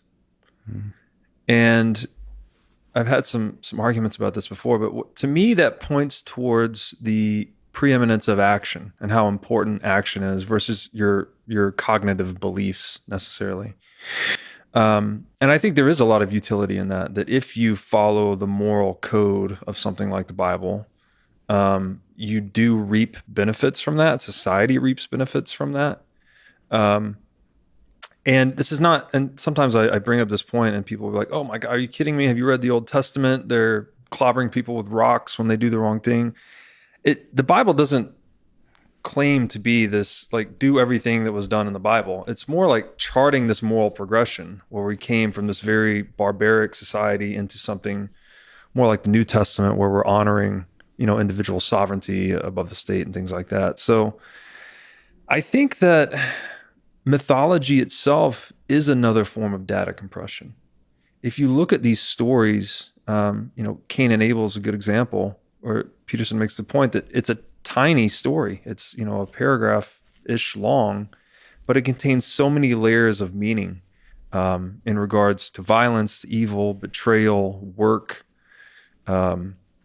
the divergence between intention and result, because I think Cain is actually making the effort to sacrifice for God, but the sacrifices he's making are not, God doesn't find them useful, right? And so he sort of rejects them.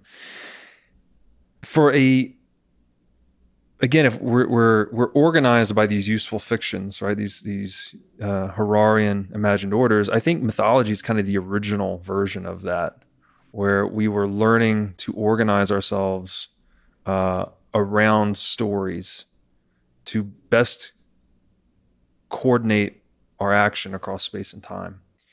And so I think it's very foundational. Back to what we were saying in the beginning, that if value truly is fundamental, I think it's interesting that all these stories point towards often common moral values. They're not perfectly aligned, but it does speak to just the evolutionary importance of morality and the subjectivity of morality, where morality sort of evolves over time based on, frankly, the capital stock we've accumulated. The more capital stock we've accumulated, the easier life is, the less barbaric we have to be. Whereas if we're living in conditions of true scarcity, then we tend to be a bit more barbaric towards one another. And that too, to dovetail this into something largely unrelated, but I think is really important, is inflation. Inflation, by artificially increasing the prices of goods and services in the world, right? We're injecting more dollars, chasing the same level of goods and services. We are artificially increasing scarcity, perceived scarcity, right? And when you increase perceived scarcity, you are amplifying divisiveness. The natural state of man is when everything is scarce and you really have to fight hard just to eat or drink water that day. So it's decivilizing in a way by artificially amplifying the perceived scarcity in the world. Can you elaborate? How does inflation increase the perceived scarcity in the world? So we can think the price itself is an indication. It's a data packet, if you will. Mm-hmm. The price is a data packet on supply and demand, right? It's telling you how much supply there is of something in the world relative to the demand. So when you print money and artificially increase that price, it's diverging away from supply and demand. It's becoming just more of a product of policy than it is of free market fundamentals. Right. The more expensive something is, that is a signal to the marketplace and to market actors that it is scarce. Right. That's why a Leonardo painting might sell for $16 million. There's only one. There's a lot of demand for it. Maybe my numbers are off, but you get the point. Yeah. It's the reason mask spiked in price after the COVID announcement, right? There was not enough supply, toilet paper, et cetera, et cetera. So inflation, and by inflation, I specifically mean arbitrary fiat currency supply inflation by a legal monopoly, not inflation's a commonly misunderstood word. That is amplifying the perception of scarcity among market actors in the world. And I would argue that it actually amplifies divisiveness. I think this is the key maybe to looking at the connection between the monopolization of money and things like cancel culture, because it's increasing our natural predilection to be combative with one another because we think there's more scarcity in the world than there actually is.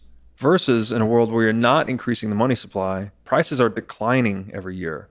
As prices decline, this is a signal to market actors and the market that scarcity is declining. There's less need to fight over things. Mm-hmm. And all of this ties back into the old Bastiat saying that if goods don't cross borders, soldiers will. So if we're not trading with one another, if we're not acting interdependently, and we're not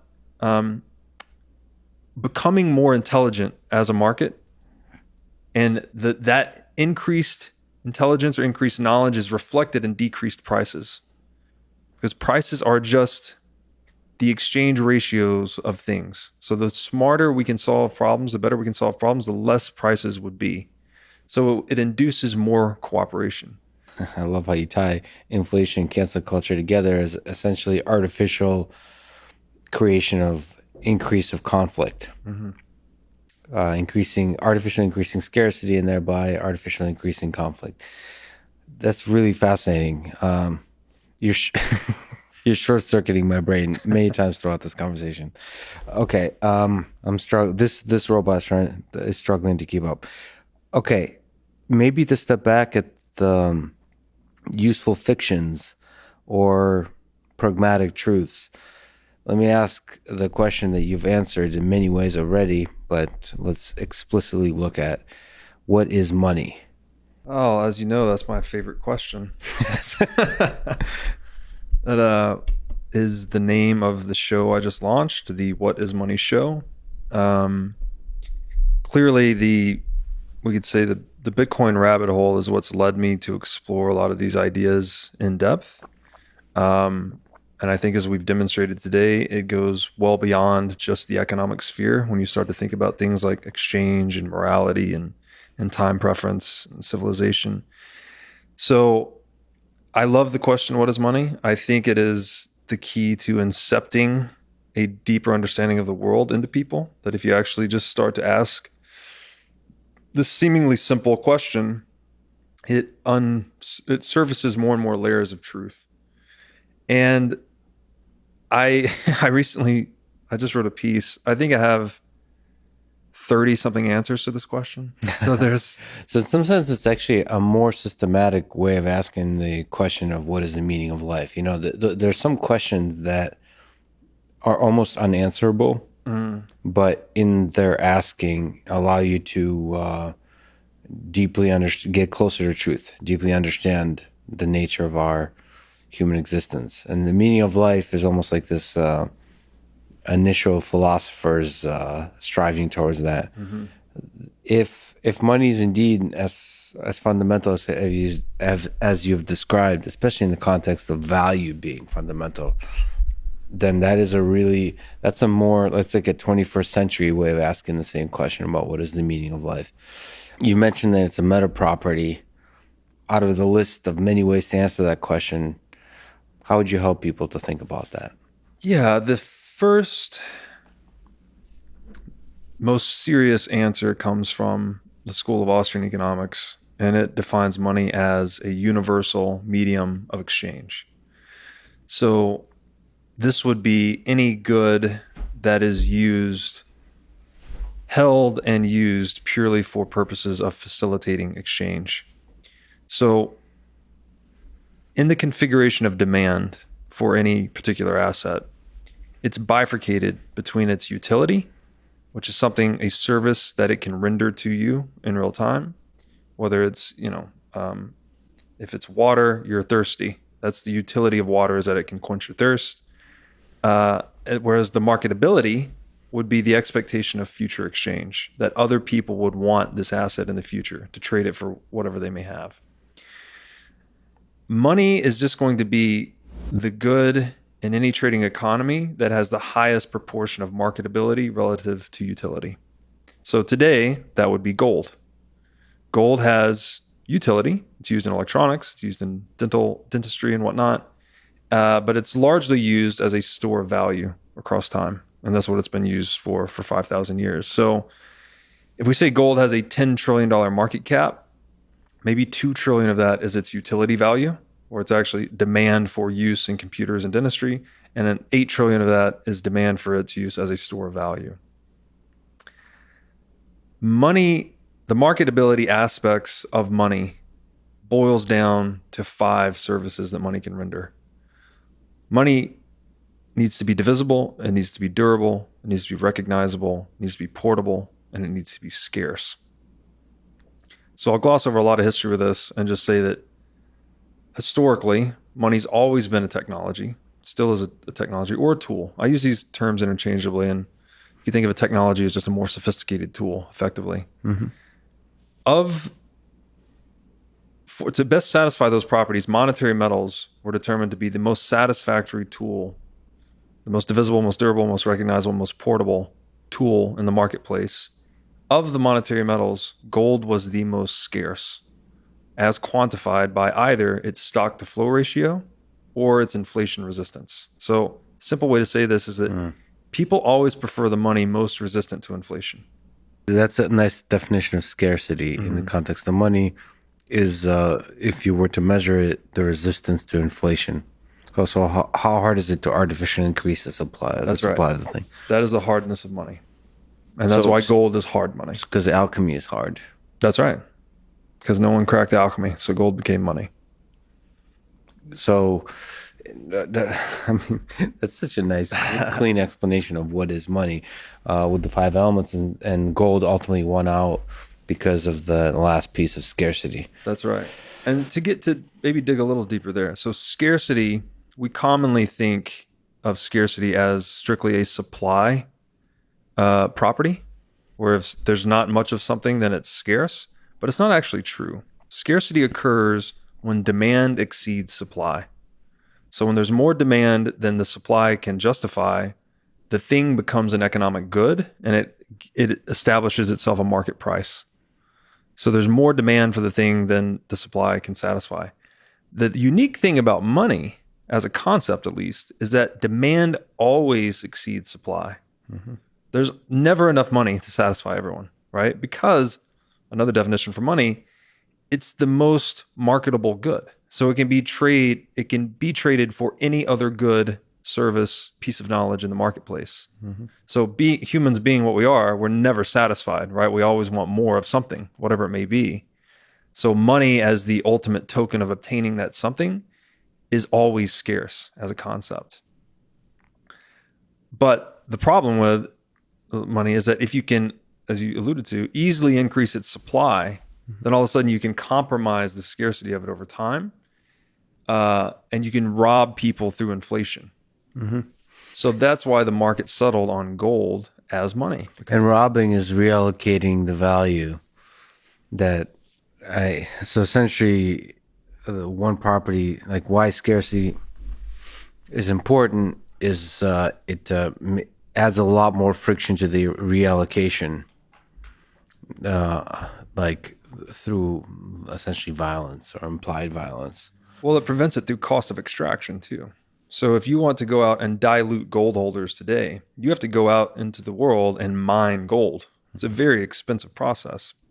That process tends to find equilibrium where production cost equals the market value of gold. So if market value is $2,000 an ounce today of gold, its production cost is going to be around there. That's the natural market equilibrium. So that way, gold miners cannot just dilute people over time. Whereas you look at something like fiat currency, we're jumping ahead a little bit, but its production cost is zero. So there's a reason the market value of fiat currency historically has always converged to zero, because its production cost is near zero. So the extension to that question might be, how did we get from gold to paper currency? And again, this is rooted in the properties of money.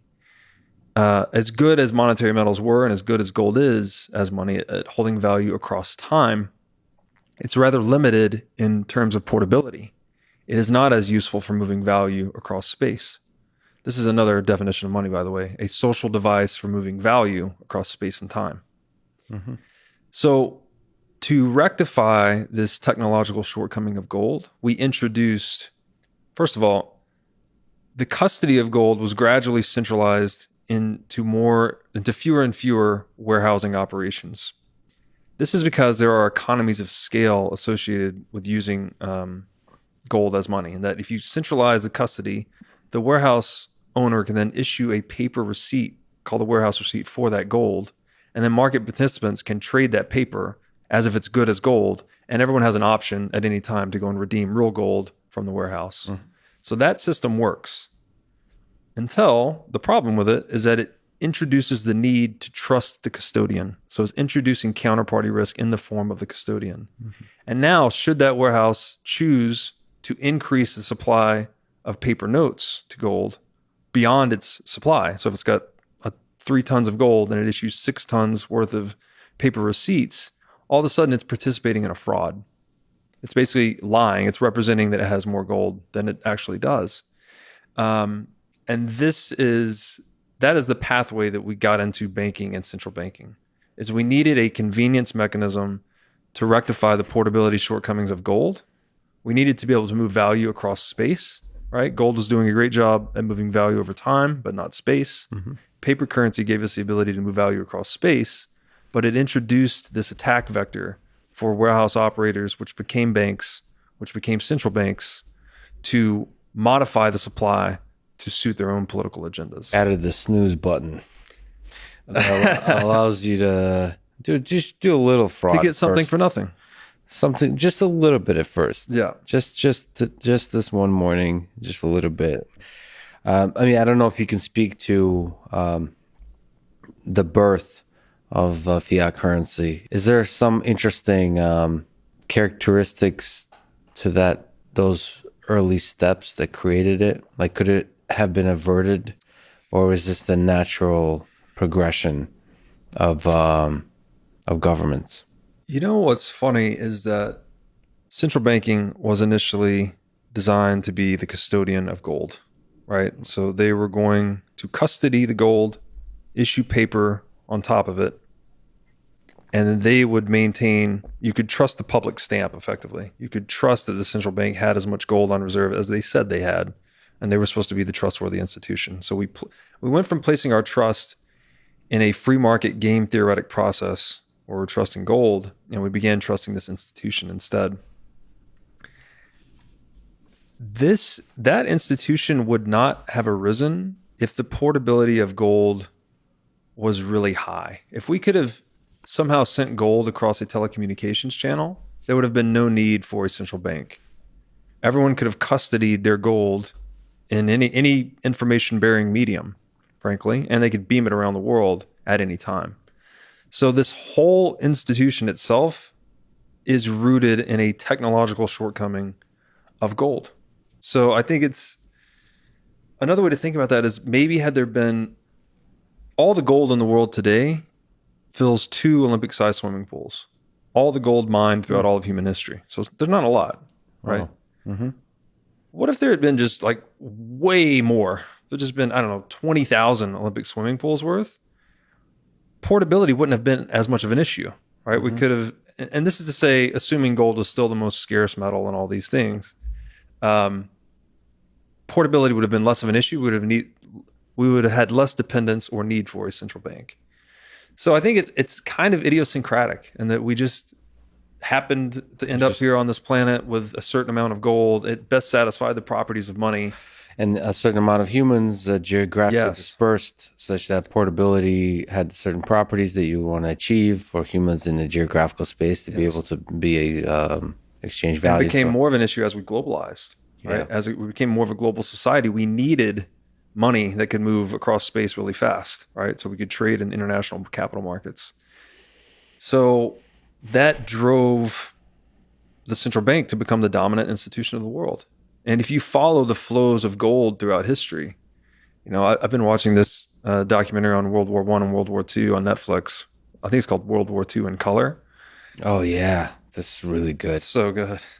And when I say gold has been the governor of governments or gold is geopolitical money, like it is the base layer operating system, has been the base layer operating system for analog society. Mm-hmm. So it's always been about who controls the gold.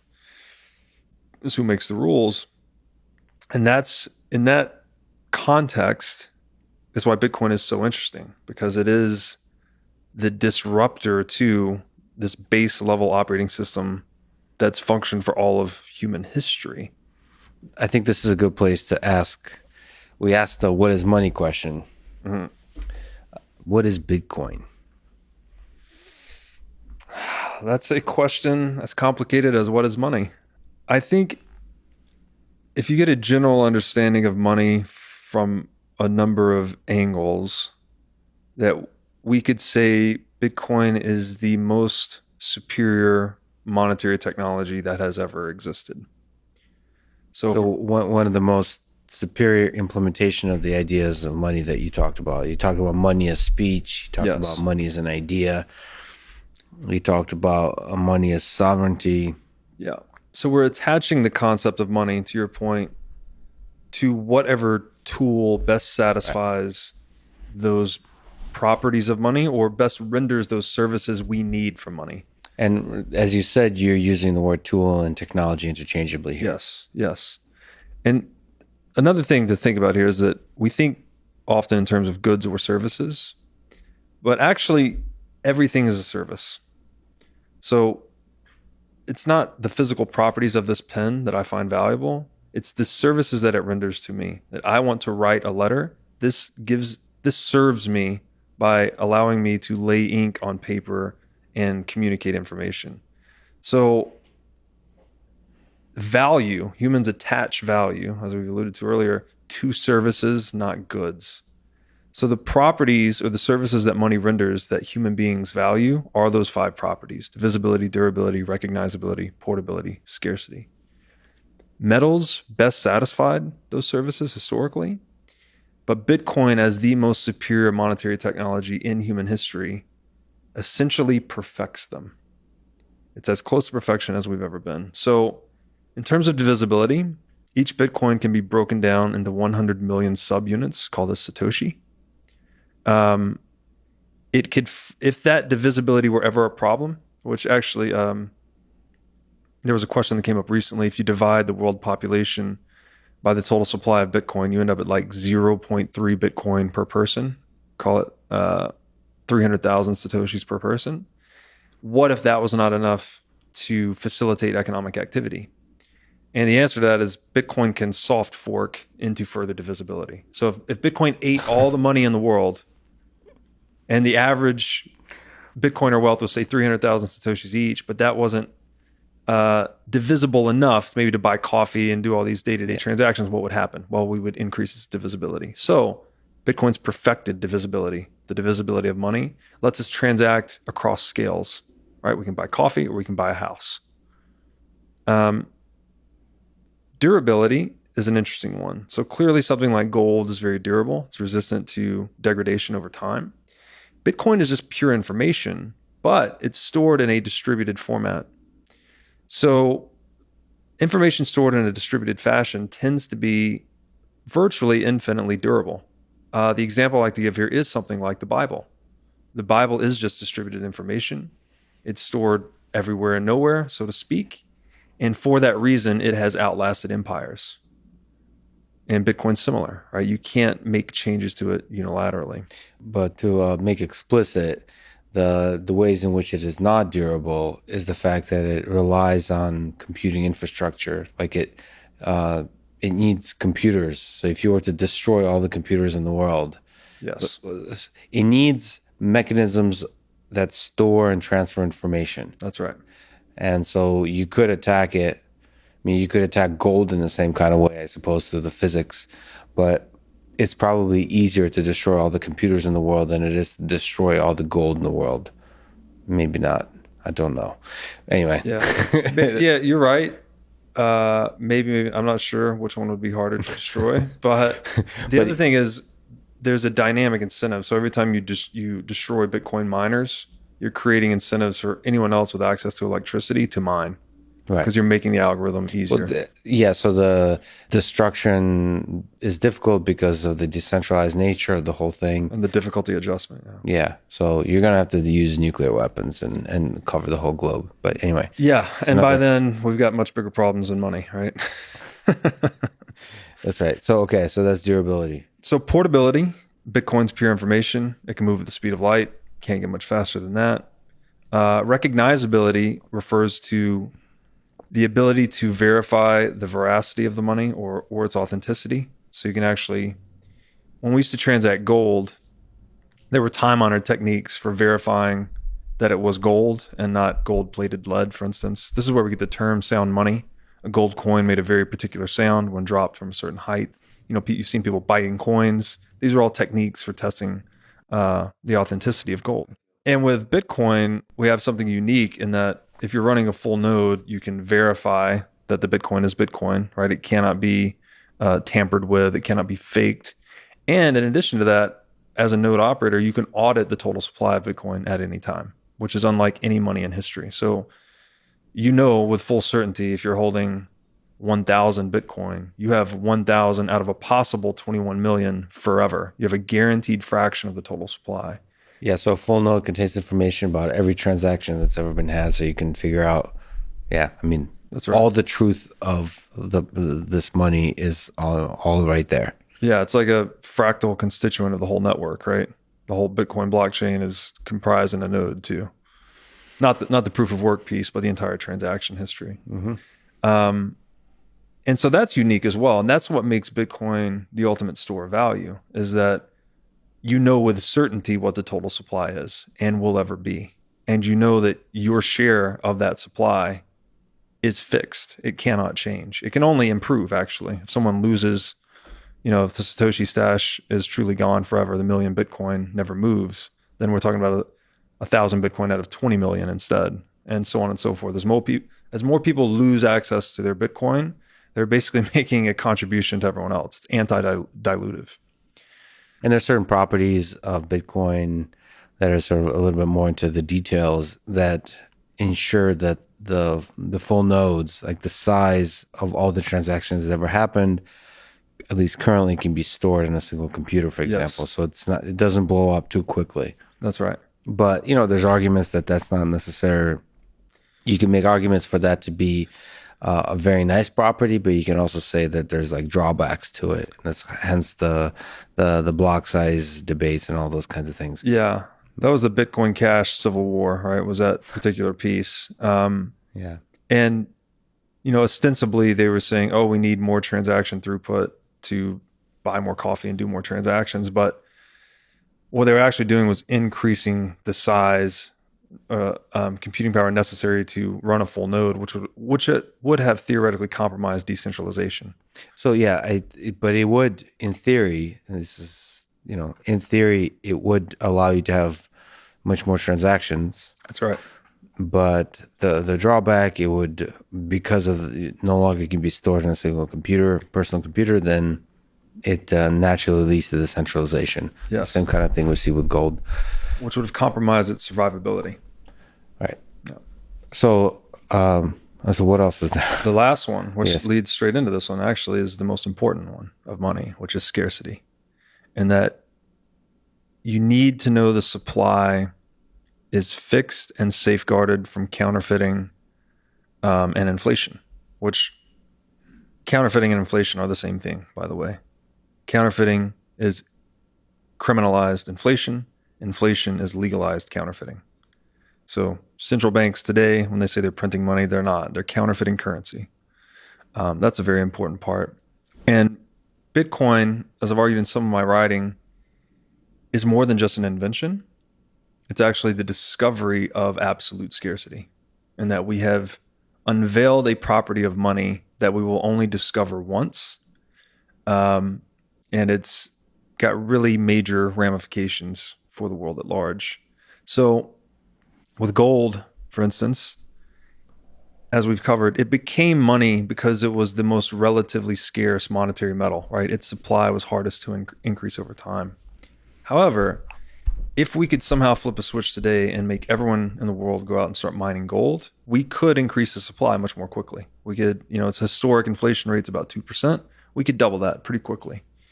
Bitcoin, with Bitcoin, it is not possible. So no matter how much effort and energy and capital and operational expenditure we pour into the mining network, we cannot deviate from its fixed and diminishing supply curve from between now and the last Bitcoin being mined in 2140 because of the difficulty adjustment. It's adapting to human action, actually. So the harder we pursue it, the more that it recedes, and then the less we pursue it, the more available it makes itself.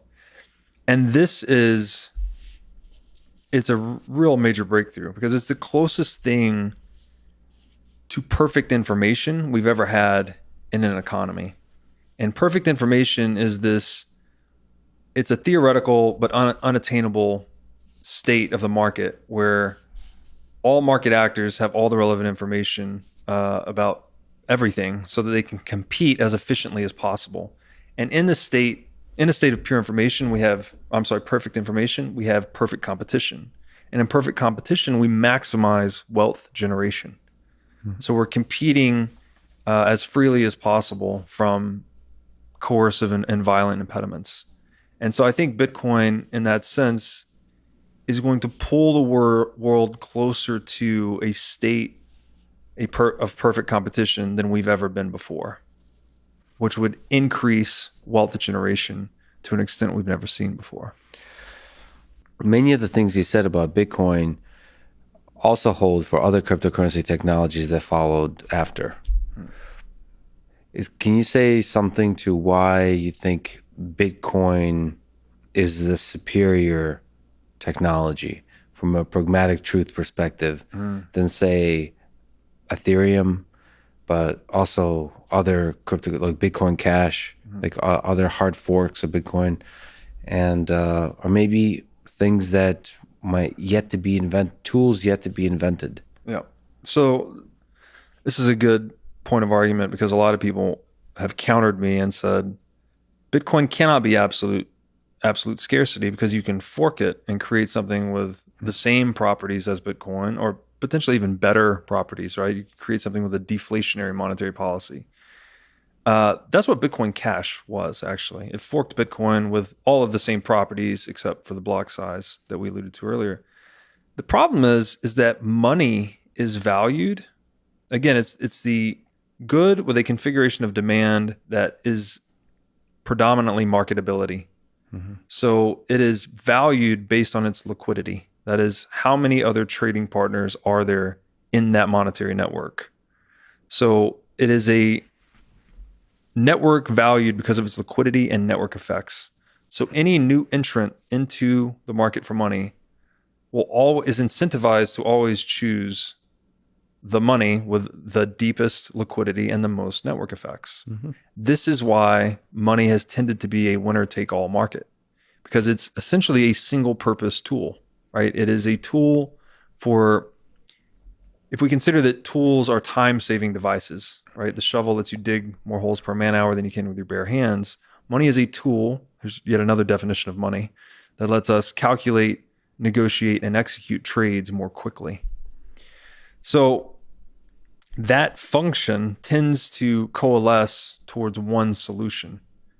And so the short answer would be that for the same reasons, quantifiable reasons, right? Like inflation resistance and liquidity and network effects, that we have one analog gold, we're only likely to have one digital gold.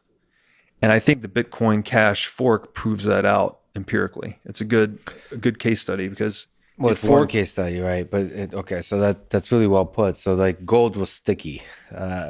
Once it was accepted, the network effects, the winner take all, took over. And here's a fundamentally different kind of like analog versus digital is a leap in technologies. That's right.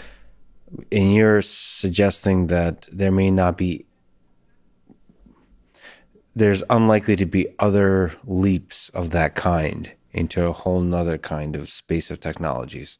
I would argue that Bitcoin is kind of like the ideological synthesis of gold, taking the monetary properties of gold and combining them with the internet itself. Right. And in doing so, it has essentially perfected the properties of money, right? You can't get more divisible, durable, recognizable, portable, or scarce than Bitcoin.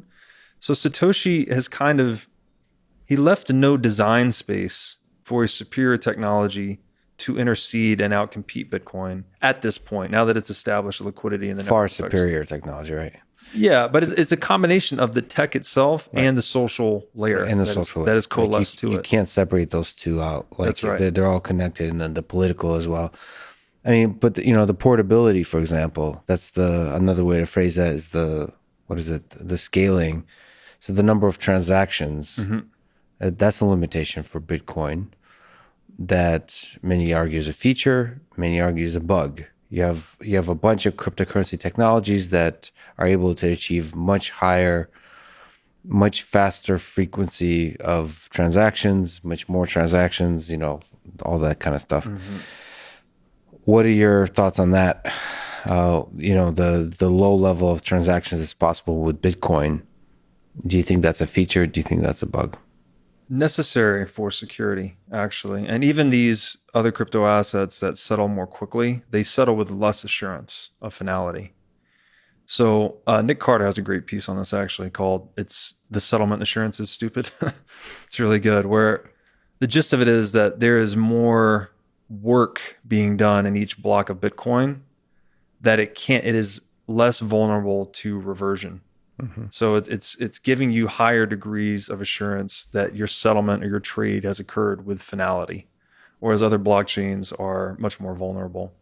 And again, with Bitcoin, the evolutionary path of money with gold is that it was first used as a collectible. It then became used as a store of value. After it had stored enough value, it began to be used as a medium of exchange. And then finally, when it was used widely enough as a medium of exchange, it becomes a unit of account. We actually start to think in the money. Mm-hmm. Bitcoin's following a similar path. So started out as kind of a collectible. Today, I would argue it's a store of value, one of the most effective store of value we've ever seen. So that evolutionary path that Bitcoin's following is similar to gold. First a collectible, today is store of value. To be an effective store of value, it has to optimize for supply cap. Yes. That has to be the first, and this is all Bitcoin really needs to do to be successful, by the way.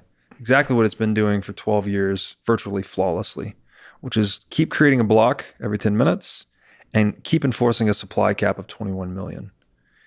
As long as those two things hold, it is sound money, the ultimate sound money, the most inflation resistant money there's ever been. It's actually completely immune. It's taken unexpected inflation to 0%. We know with perfect certainty what Bitcoin supply will ever be.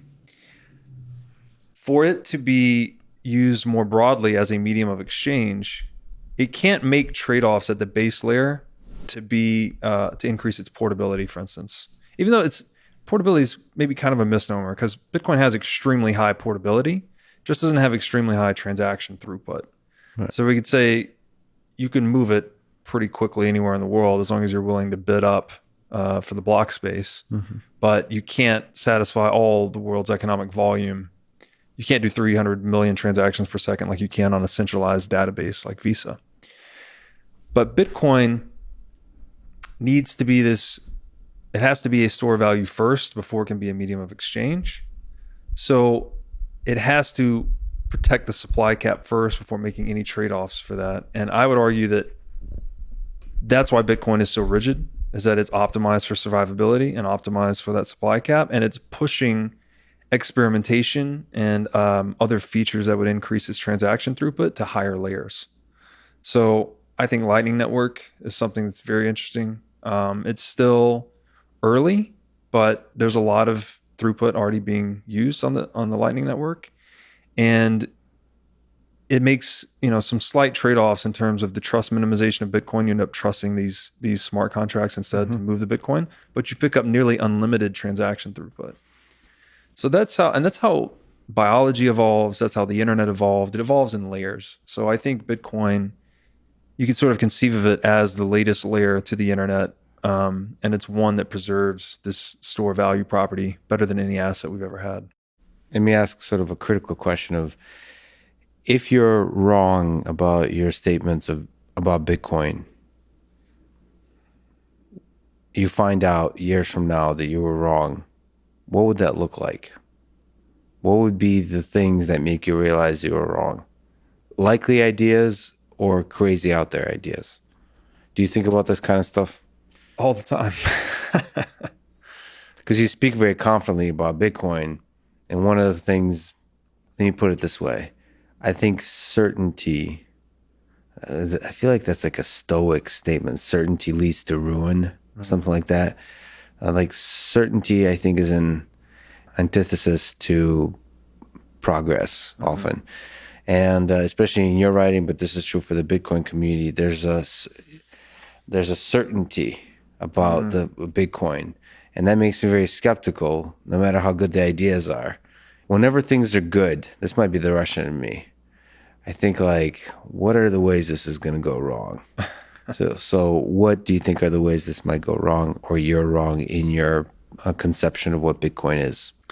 Yeah, so science evolves via negativa, meaning that we're not proving hypotheses, and that's what becomes the body of science. Science is whatever is left over as we disprove hypotheses, right? Whatever we can empirically, through experimentation, disprove gets discarded, and whatever remains, whatever theory remains that hasn't been disproven is science, effectively. This process is similar to market actors zeroing in on a store value, right? They're experimenting with different forms of storing wealth across time. Some do better than others, and eventually everyone ends up on the one that is best. That's what gold was. In terms of understanding Bitcoin, I look at it as a similar approach. And then that is the main question I'm asking myself is, how do you stop this thing? How do you turn it off? How do you end it? If you're a nation state, particularly, who has the most to lose in this transition, what is the attack vector by which they neutralize Bitcoin? I mean, that is the $250 trillion question. And, I've spent 5 years thinking about this thing very deeply. I've read everything on monetary history I can get my hands on. Um, the general thought of how it is stopped, and this is the snag point that a lot of people get to in their explorations down the rabbit hole, is they just say the government will never allow it, and that becomes kind of their bottom. It's like, all right, Bitcoin's interesting, it's superior money, blah blah blah, but the government will never allow it. And they said Was Ray Dalio, did he say that Dalio was recently? currently stuck there. Yeah, So Ray Dalio said that Bitcoin seems to be too promising. yeah. Uh, if it is in fact as promising as it looks, governments are going to I don't forget what the exact quote is, but not I'll ban allow it. it, ban it. Yeah. Governments will ban it. So how do you get Ray Dalio unstuck from your perspective? Well, And how do you get unstuck from that idea that governments, how do you prevent governments from stopping a thing that threatens centralized power? Bitcoin is an idea. So governments that are really good at fighting centralized threats to their power, right? Whether that's a currency counterfeiter or a competing nation state or a business they don't like or an individual they don't like, they can kill them, they can throw them in jail, they can use any number of coercive or violent tactics to suppress it. But how do you point a gun at an idea? How do you coerce an idea? Um, and that's there is some anecdotal history here where there's the PGP case, which in the United States, the court was trying to classify it as munitions when we were shipping this pretty good privacy software overseas. Government wanted to classify it as munitions and restrict that exportation. And this was a circuit court case precedent when the PGP attorneys actually printed out the source code on paper and presented it as evidence in the court. All of a sudden it became protected under freedom of speech, and that it's just code is speech, code is language, and therefore, at least in the United States, it's protected under the First Amendment.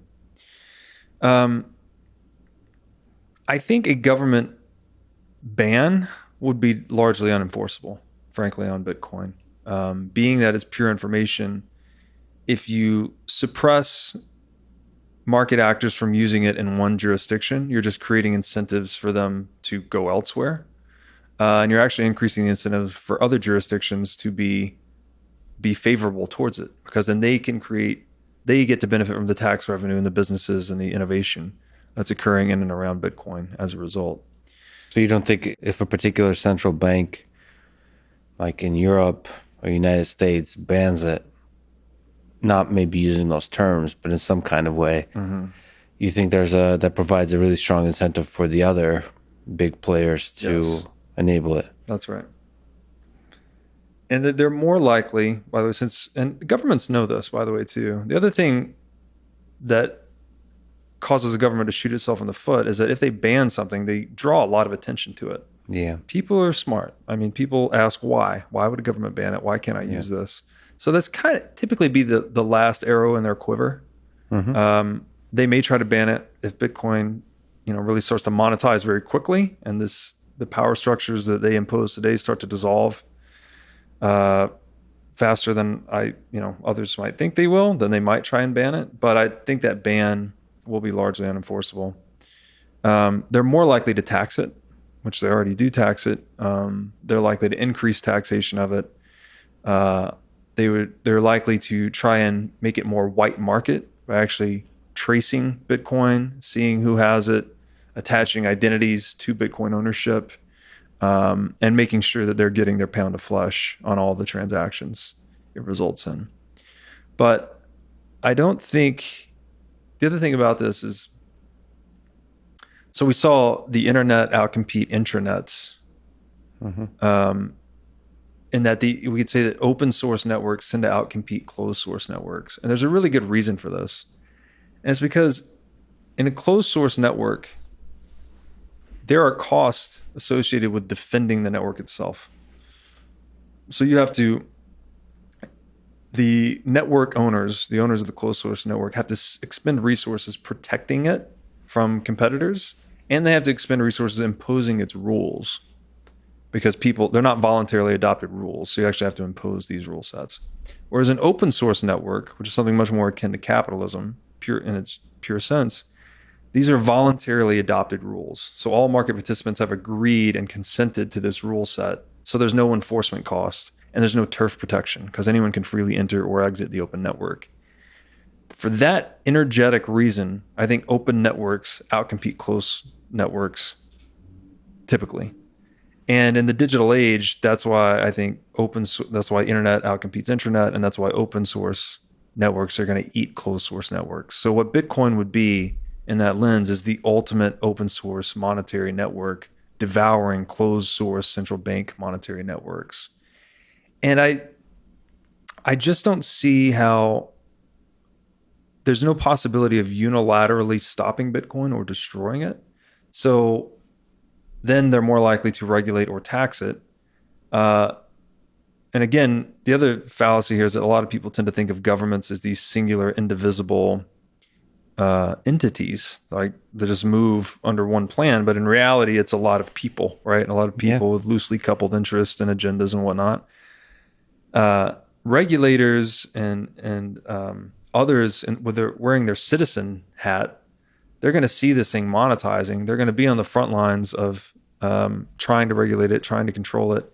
And I think what's likely to happen is they're going to start to adopt it, to buy some of it, even as an individual, or possibly even ultimately at a central bank or sovereign wealth fund level, as an insurance policy against its success.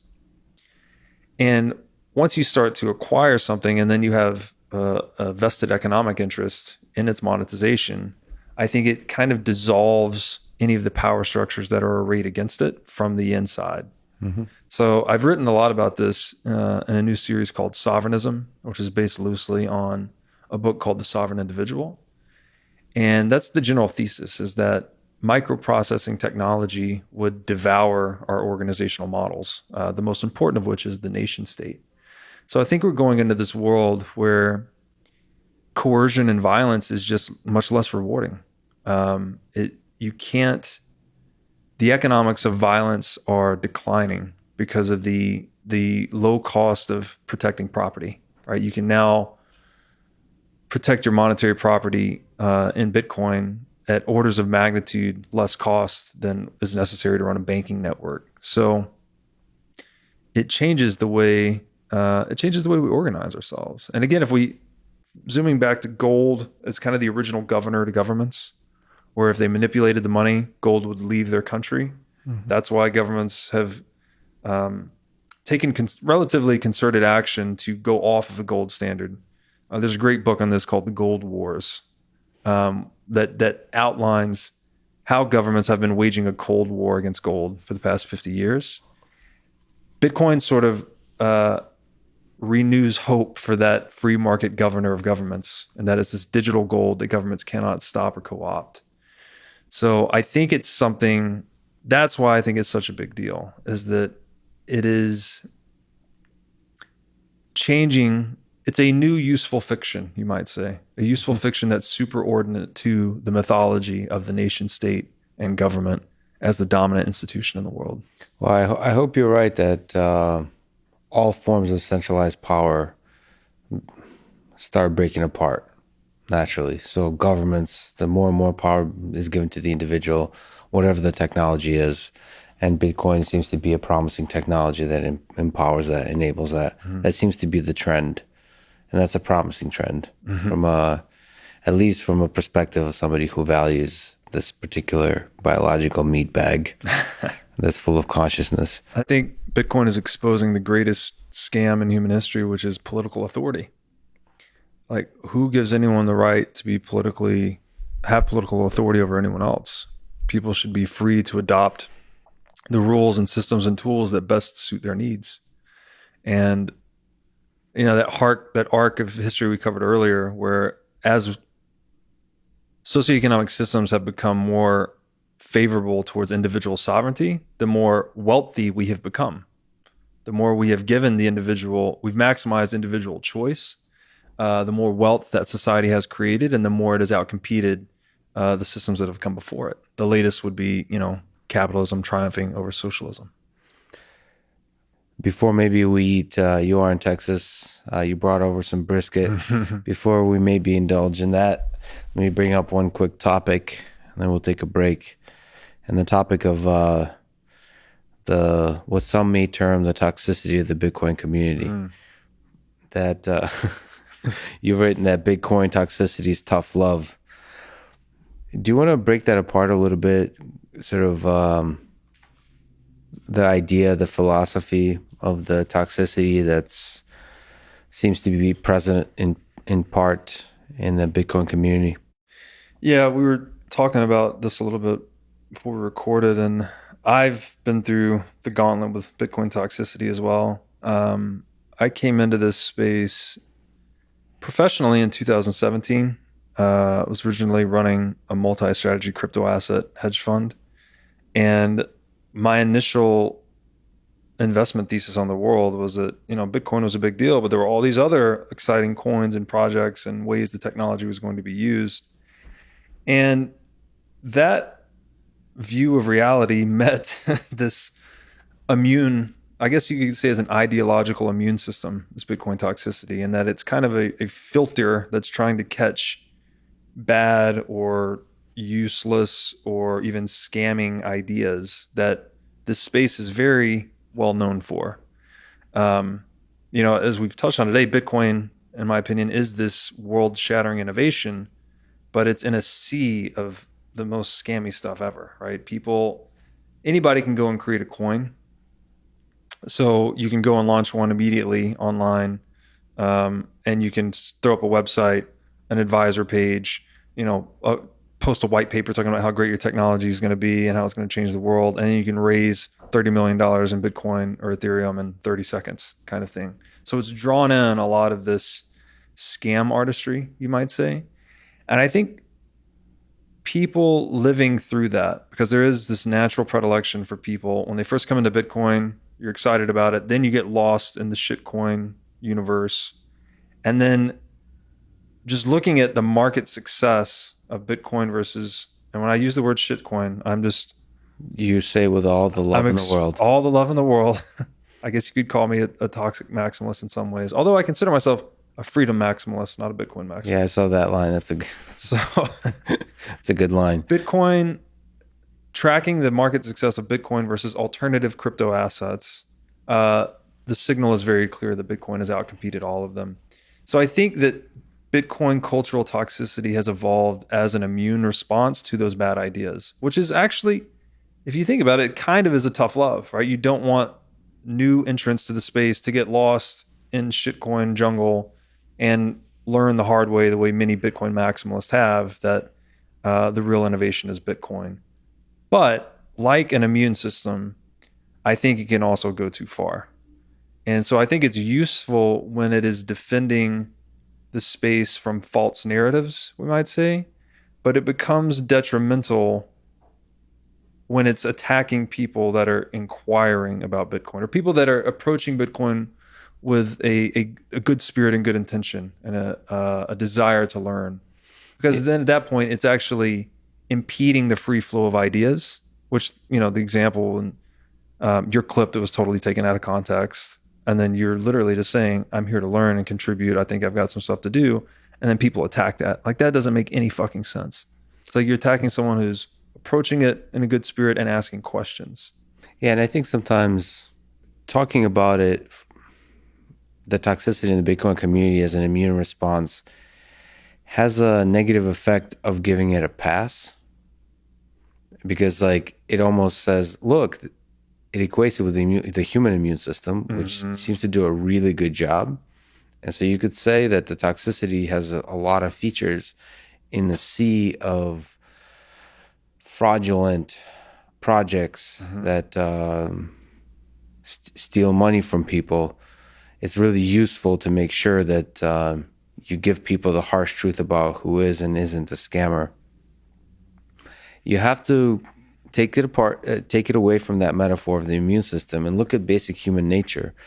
And human nature can go to some dark places, which is it's sad to say that some people, maybe many of us, can enjoy for its own sake the toxicity, the mockery, the derision.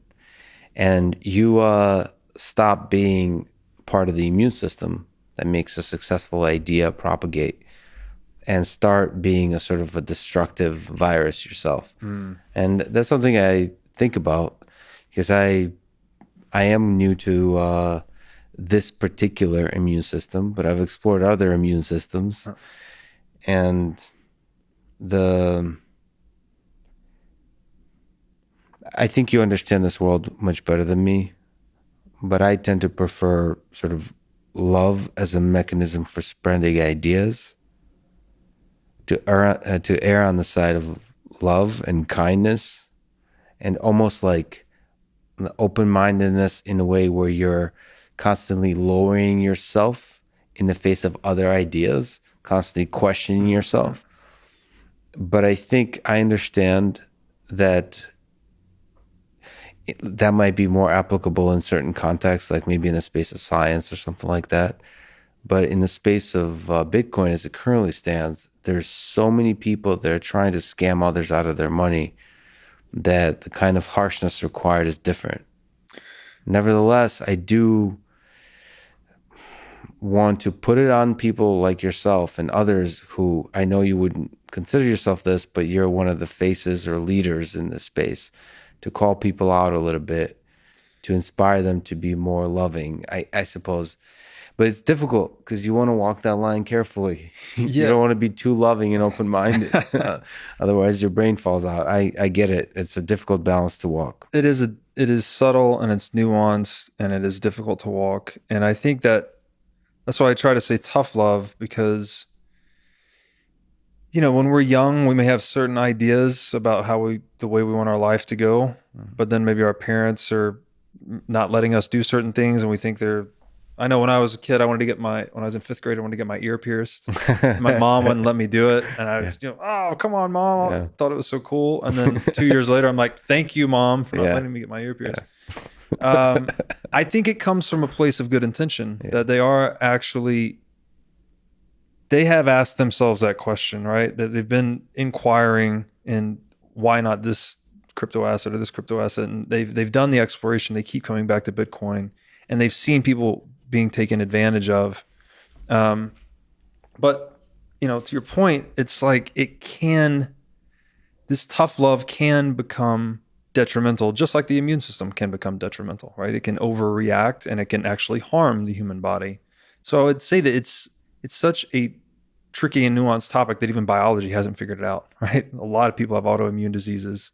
And then there's the other thing that we have this natural, I agree with you about love. I think love is like the deepest value. That's a whole nother philosophical thing, but we're biologically programmed to pay more attention to things that are adversarial or harmful, right? That's part of us protecting the meat suit, so to speak. So there is some maybe better delivery method by being a little bit toxic to really get the point across. Like, hey, don't get lost over here. These things can hurt you.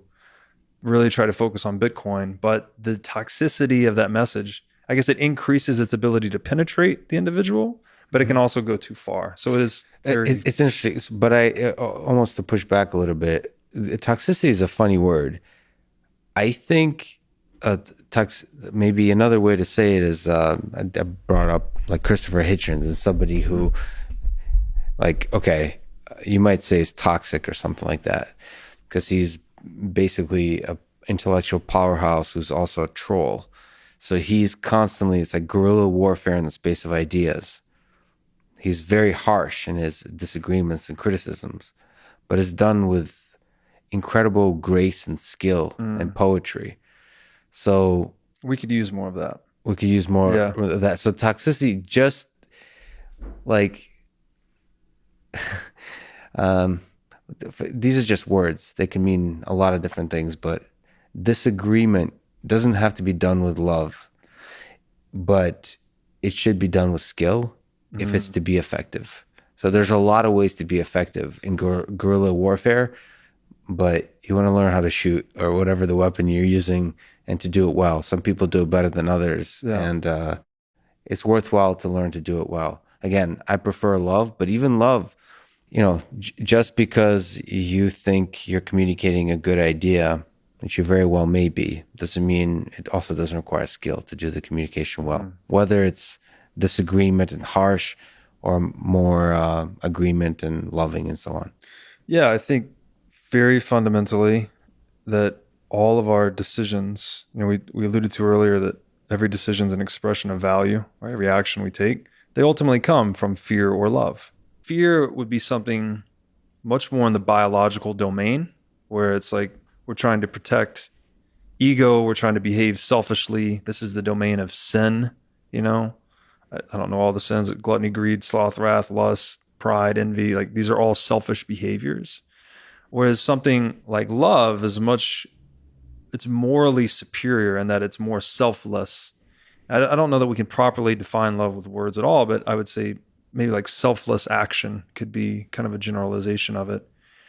And that way, it is really hard. To your point, it's hard to love in a world that has a lot of conflict that might make you fearful if you're really focused on your meat suit. But if you're focused on the bigger picture and you're focused on others and legacy and life, that there is a way to do it. And that's why I actually think Christ, that is the highest moral aim, right? Mm-hmm. He met all of the vitriol in life, betrayal, hate, violence. He met it all with love, and he met it with compassion. And that's why, like, regardless of if you believe that he actually lived or any of this, he is symbolic of the highest moral consciousness possible. And, Carl Jung would say that that was a suitable alternative to psychoanalysis, was actually setting your moral aim higher and striving towards it diligently. So, I mean, I agree completely. We need more of that in the Bitcoin space. We need more of that in the world, frankly. In the world, yeah.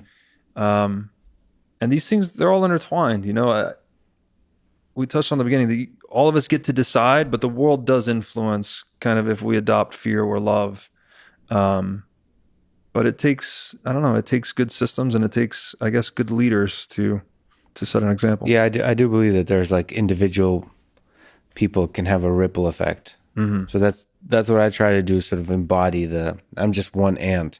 Yeah. But one of the things I have faith in is, I'm trying to do that more. I know this is a podcast, but I'm trying to do less talking and more doing. I've been disappointed in myself, if I'm being honest, how much talking I've been doing, as opposed to, like in my own private life, I live the thing I talk about, but I also haven't created much, and I believe in the power of individuals that create stuff, like create an idea. Yeah. Through those individuals that try to create something new, the world progresses, and hopefully there's more and more of those people. So we mentioned kind of people who, what the Bitcoin community might call scammers. Mm. I have a lot of passions in my life that I focus a lot of my attention to. Bitcoin doesn't happen to be yet one of them. Bitcoin and cryptocurrency, Glad you said yet. I'm always looking for things to really fall in love with. So how is a person like me supposed to figure out, I also happen to have a platform a little bit, and how am I supposed to figure out what is an interesting set of ideas and what are not? Because people are financially tied into a lot of the cryptocurrencies that we're talking about, certainly with Bitcoin. Their livelihood, their well-being is tied up to it. So it becomes much more emotional, much more personal. It's no longer purely an exploration of ideas. Mm-hmm. It's really almost like a threat on your property. Like it's a personal threat. It makes it very difficult to explore those ideas. So I understand it, but it makes it very difficult for somebody like me to just walk in and be curious. So how do I proceed in this difficult world in exploring this landscape? And not give a platform to ideas that may that may harm others. I guess first I'd like to commend your forthrightness about this because I don't think many people try to walk that line necessarily. People, again, kind of the territorial imperative, they'll put whoever on that will help expand their reach. Oh yeah, that's true. I don't, or say whatever needs to be said to expand their reach. So I think you're coming from a good place. I'll say that. There's a great piece written on the topic of scammers and scamming. I think it was by Goldstein. He wrote a piece called "Everyone's a Scammer," and it's sort of back to this, general human proclivity to try and get something for nothing always. Which again, it can be That's positive, it can be innovative, or it can be negative. You Yeah. can be trying to steal from people. Yeah. That might be, I think that's a useful piece just to kind of see the crypto world through that lens. And that's how Bitcoiners are thinking all the time. They are by nature adversarial thinkers. So they're trying to minimize the need for trust in any situation and maximize verification.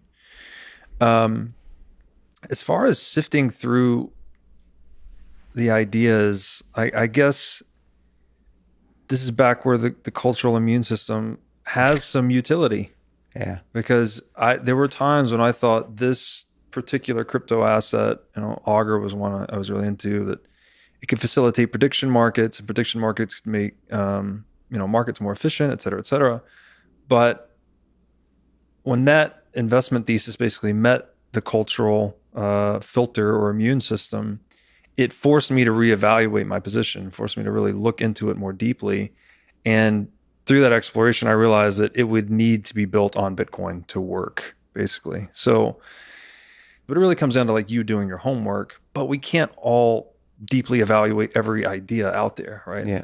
One of the things I struggle with Alex Jones, for example, had dinner with him. That I could tell that would be a very fun conversation, but like then I also understand that there's like consequences to that conversation that should be explored with care. Mm-hmm. And so you need to take on the responsibility of being a chef of the pufferfish and all those kinds of things. That said, just like you said, it's very difficult to know this ahead of time. Mm-hmm. And I will probably make mistakes. And that's a shitty thing to have to live with, that I'm going to make mistakes, and some of them very large. Like, yeah, I mean, I can imagine a bunch of different ways. But all we can do in this world is once we make the mistakes, we acknowledge those mistakes. Yes. Learn.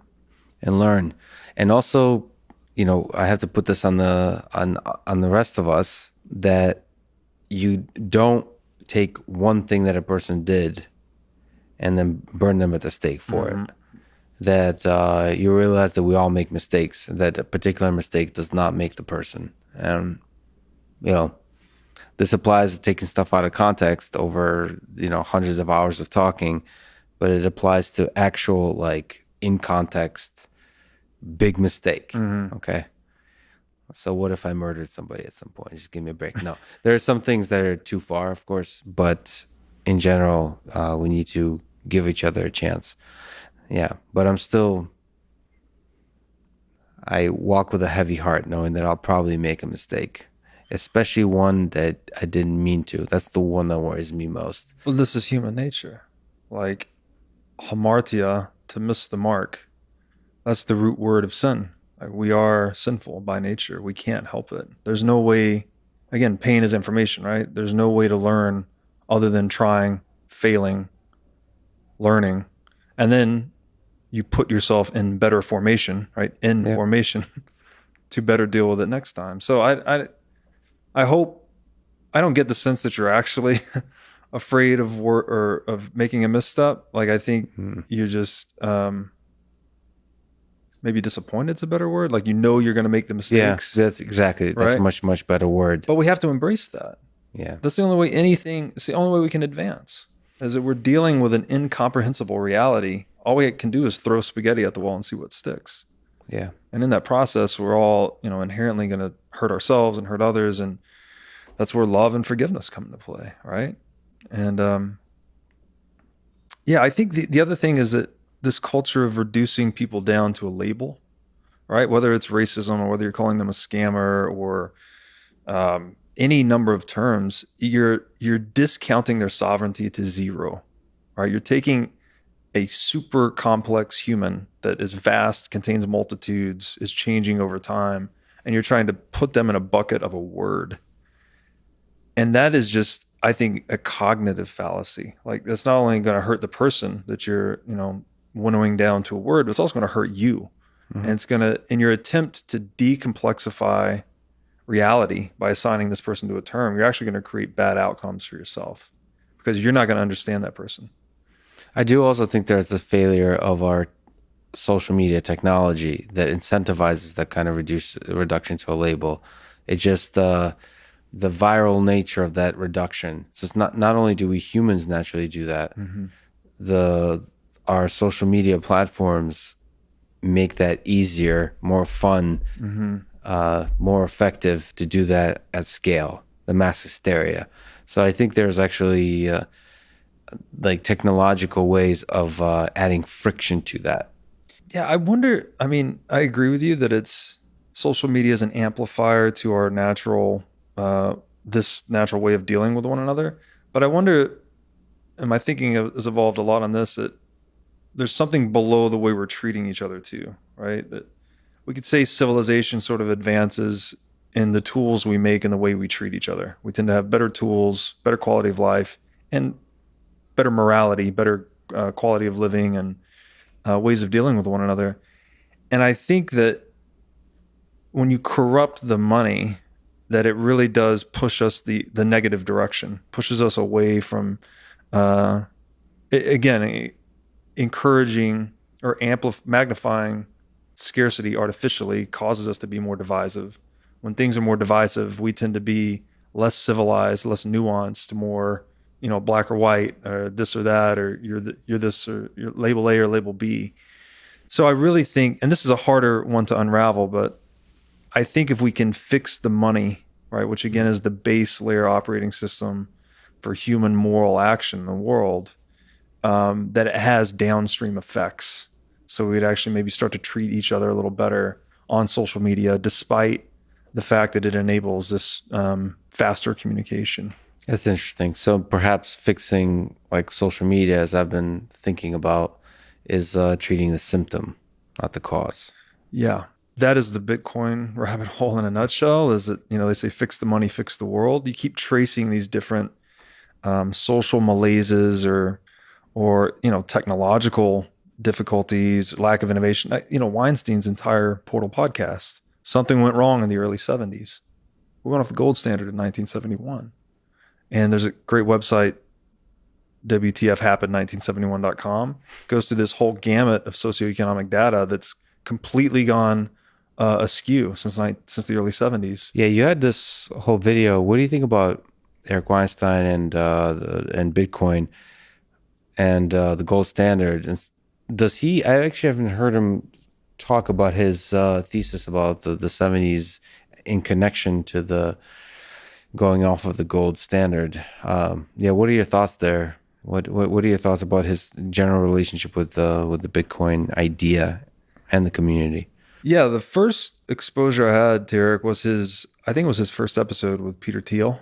And they're going through that thesis that there's been this general institutional rot and suppression of innovation since the early 70s. And he's trying to identify what it is.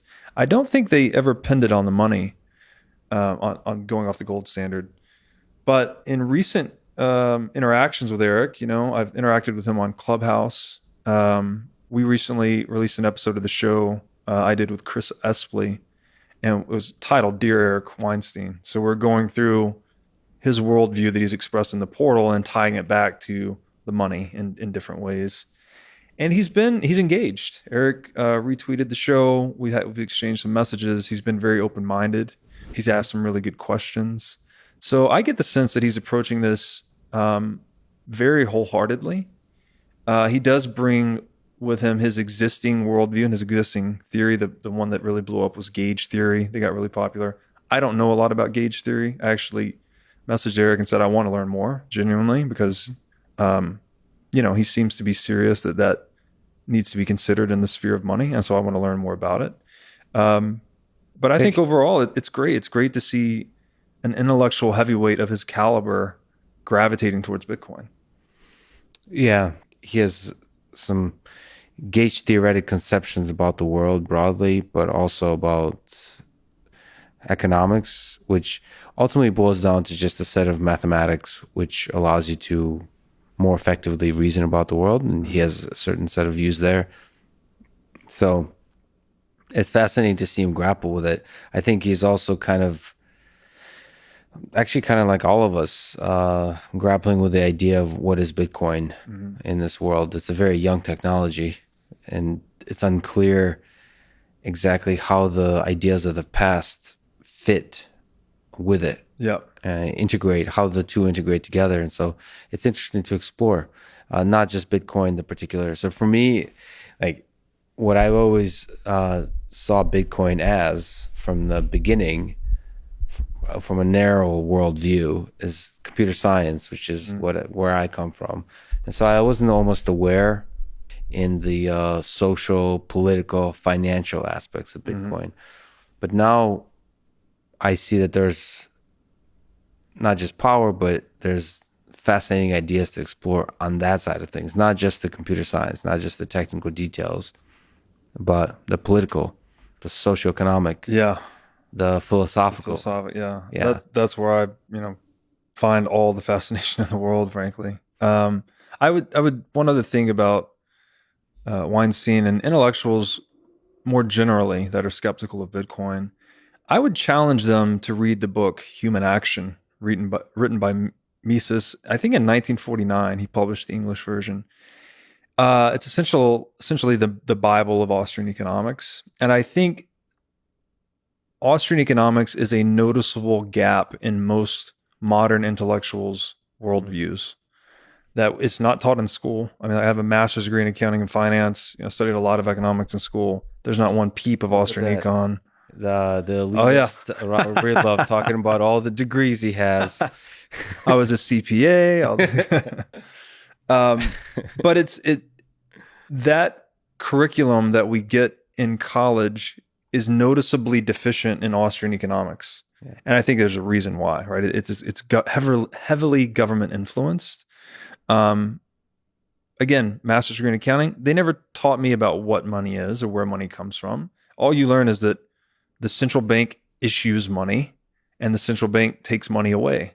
So it's conceived of in the textbooks quite literally as God, right? An entity that suffers no opportunity cost, that basically is the foundation of the entire Keynesian worldview that you're taught in economics. And Austrian economics is the opposite end of the spectrum of that, right? It's actually the culmination, which economics is the youngest science in the world, by the way. So it is kind of it's the frontiers of science in many ways. Like to actually, when I say praxeology, many people have never even heard of that, but it's something. It's an a priori study equivalent to something like mathematics, that you're building things from first principles to reason about economic reality. And I think that book, it's a very difficult book written by Mises, 1,200 pages, translated from German. The way he wields English is fascinating and terrifying all at the same time. It'd probably take you 6 months to read it if you read it daily, seriously. Like it's a beast of a book. But that will plug the gap, I think, in most any intellectual that's skeptical about Bitcoin. I think that will plug the gap that's necessary for you to see it in a new light. Well, I'll take that as a challenge. Now that we took a little bit of a break, ate some good Texas brisket. Thank you for that, by the way. You Oh brought some yeah, you're over. quite welcome. Let me ask the ridiculous question. At the core of the idea of Bitcoin is this guy or this entity named Satoshi Nakamoto. So the ridiculous question is, who is Satoshi Nakamoto? And first of all, is it you? It's not me. I wish. And is this an interesting question? Or is it just something about our human nature that always tends towards mystery? Well, as we've touched on a bit today, mythology, in my opinion, is something that is intrinsic to how we see the world in a lot of ways. Like it's kind of the structure by which we build these useful fictions. And so in that way, you could just say that Satoshi is the godhead of Bitcoin, effectively. And I think a compelling argument could be made that his disappearance is what really solidifies Bitcoin's decentralization. Because if there were one individual to personally vilify or denigrate or attack, um, to disparage or question the motives of, if he's out out in the Hollywood Hills partying, everyone knows he's got a million Bitcoin, it would just kind of tarnish the entire project in a lot of way. But the fact that on that theme, something for nothing, this guy actually gave humanity something for nothing. And it appears that he didn't profit in any way. He, she, or they. I actually heard recently that he identified as a he in some of his communications. So it sounds like it is a he. See, like his communications being like studied, like almost like exactly as if he is a religious, That's right. like a prophet. Yep. Yeah, I mean, it's fascinating to imagine that he's still alive and living in this world. Mm-hmm. And it's even more fascinating to imagine that he's perhaps participating in the Bitcoin community. Because I mean that takes a special human being to, out of principle, do that, to remain anonymous. That's very much the George Washington. Yeah, I always wonder like how many people are like that. There's a cliche that like absolute power corrupts. Absolutely, like power corrupts. But it seems like the progress of humanity depends on the people whom power doesn't corrupt. Mm. And, Interesting. and it's enough to have just a small selection of those. Yeah. And even if most of us are too weak, we give in to power if given Yeah. the chance. All it takes is a few. I've never thought of it like that, but Marcus Aurelius immediately came to mind. Yeah. The guy that he had the keys to the kingdom, and he apparently adhered to the Stoic virtues until the end. But yeah, I agree with Satoshi. The other thing that's interesting is he would be by far the most wealthy person in the world on a liquid asset basis, because he has 1 million Bitcoin, which is 60 billion liquid net worth at current prices. So if he is still alive and just operating in the world, he is daily and moment to moment resisting massive incentives to go and just be the richest guy in the world. He's the ultimate hodler. Yeah. Yeah. Yeah. It's turning down not just financial success, but also fame. Mhm. I mean, fame is another drug. It's a kind of power, but it's in itself is also a drug, especially in this modern society, in this attention. And he would have both. He would have both. Yeah. It's fun to imagine who it could be. It's fascinating if it's somebody like you or somebody like Elon or somebody like that. That's fascinating to think about. Yeah, I think Elon would be hilarious if he came out and he was Satoshi and be like, hey guys, I know I'm already the richest guy in the world, but got to go ahead and double my lead here. What do you make of Elon Musk investing with Tesla, investing in Bitcoin, and maybe broaden it out in some of these other,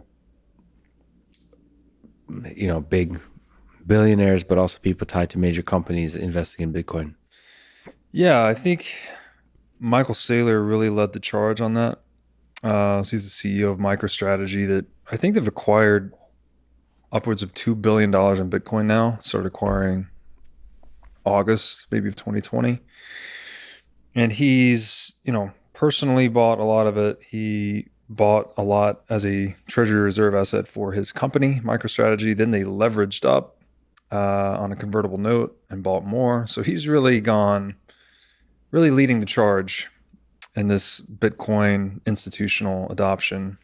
Yeah, your conversation with him is a really interesting one. Your series of episodes, I suppose, but it's only a couple of conversations, I guess. Yeah, we recorded twice, 5.5 hours each. Yeah, So it's about 11 hours of content. And yeah, thank you. A lot of people have said that it's the best first principle thing they've ever seen on Bitcoin, which I take no credit for that at all. I mean, I just sat down with a guy and unleashed him. He's just a beast. Yeah. But it's fascinating that his long term vision with it. I mean, I'm not sure I'm all philosophically bought in, but if he's right, if this set of ideas are as powerful as he describes, as you described, that this would change the world. Which, as you say, it's funny that a company like MicroStrategy might be the company that has the biggest macro effect on our economy, on our world. Yeah. The conversation reshaped my worldview a lot too, because he framed money as energy, which I had often thought of money as time. And it explored those connections a lot in my writing. But looking at it as energy, and then his supposition that the purpose of life is to basically channel energy across space and time. So we're just trying to figure out how to channel more energy across space and time toward the satisfaction of aims. And his definition, or his answer to that question, what is money? Is that money is the highest form of energy a human being can channel. So it's a claim to all other forms of energy we can manifest in the world. And that just completely reshaped how I see it, brought in this whole other side to my intellectual explorations of money. Can you elaborate on that a little bit? So I understand money is time, which is in itself a really powerful idea, Mm. but money is energy and channeling energy. Can you break that apart? Yeah, so I guess definitely have to check out the whole series to really get his perspective, but I'll do my best to condense it. Life itself, all forms of life are, they're dependent on energy, right? Energy fuels everything, fuels life and action and motion and all of that. And we could say that maybe like a plant is harnessing solar energy and then reallocating that into growth. So its aim is to grow towards the sun, right? So it's allocating energy towards its goal of harnessing more solar energy, kind of thing. So, and humans too have evolved to figure out how to harness energy in different ways to satisfy higher and more complicated aims. So the original energy network that he referenced was fire. Right, we actually learned to wield fire as a tool in and of itself. So not only are we learning to channel energy, but we actually learn how to isolate energy as a tool in and of itself. And so we went into that, how harnessing fire had changed human beings, and actually. This is one of the earliest examples too of a coevolution between tool and our biology, because when we developed fire, we developed cooking.